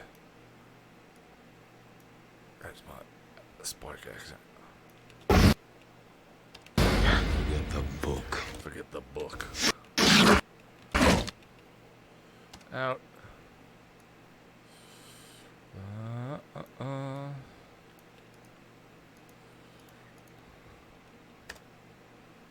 For Giles after a year of midlife crisis. For a place where several previous owners were murdered, the Magic Box feels almost comically unaware of its past.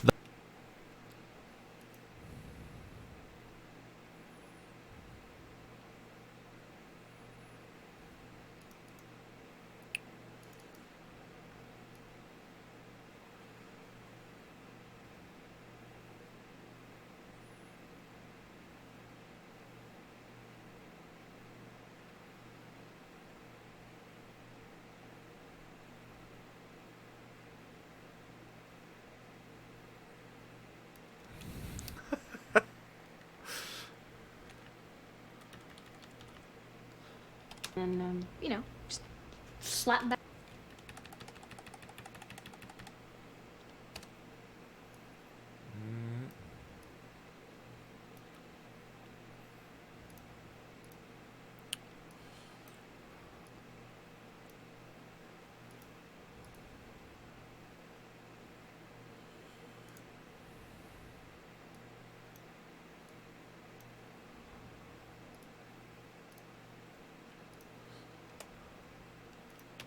after a year of midlife crisis. For a place where several previous owners were murdered, the Magic I know, Boris. Box feels almost comically unaware of its past. The Hyperion, in contrast, is literally haunted by it.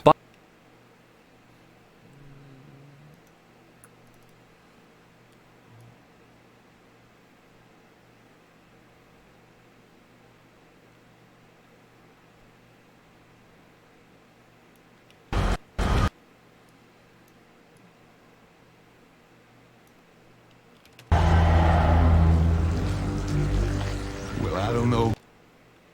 But I'm stuffed.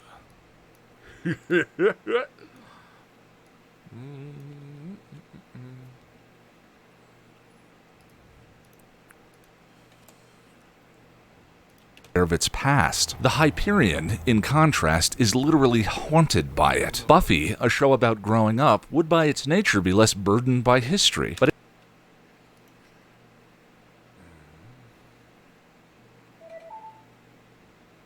Dinner's ready. Dinner is ready. All right, friends. I'm going to take a break. Go have some foods and things. Maybe go get some wine. And I will be back after for...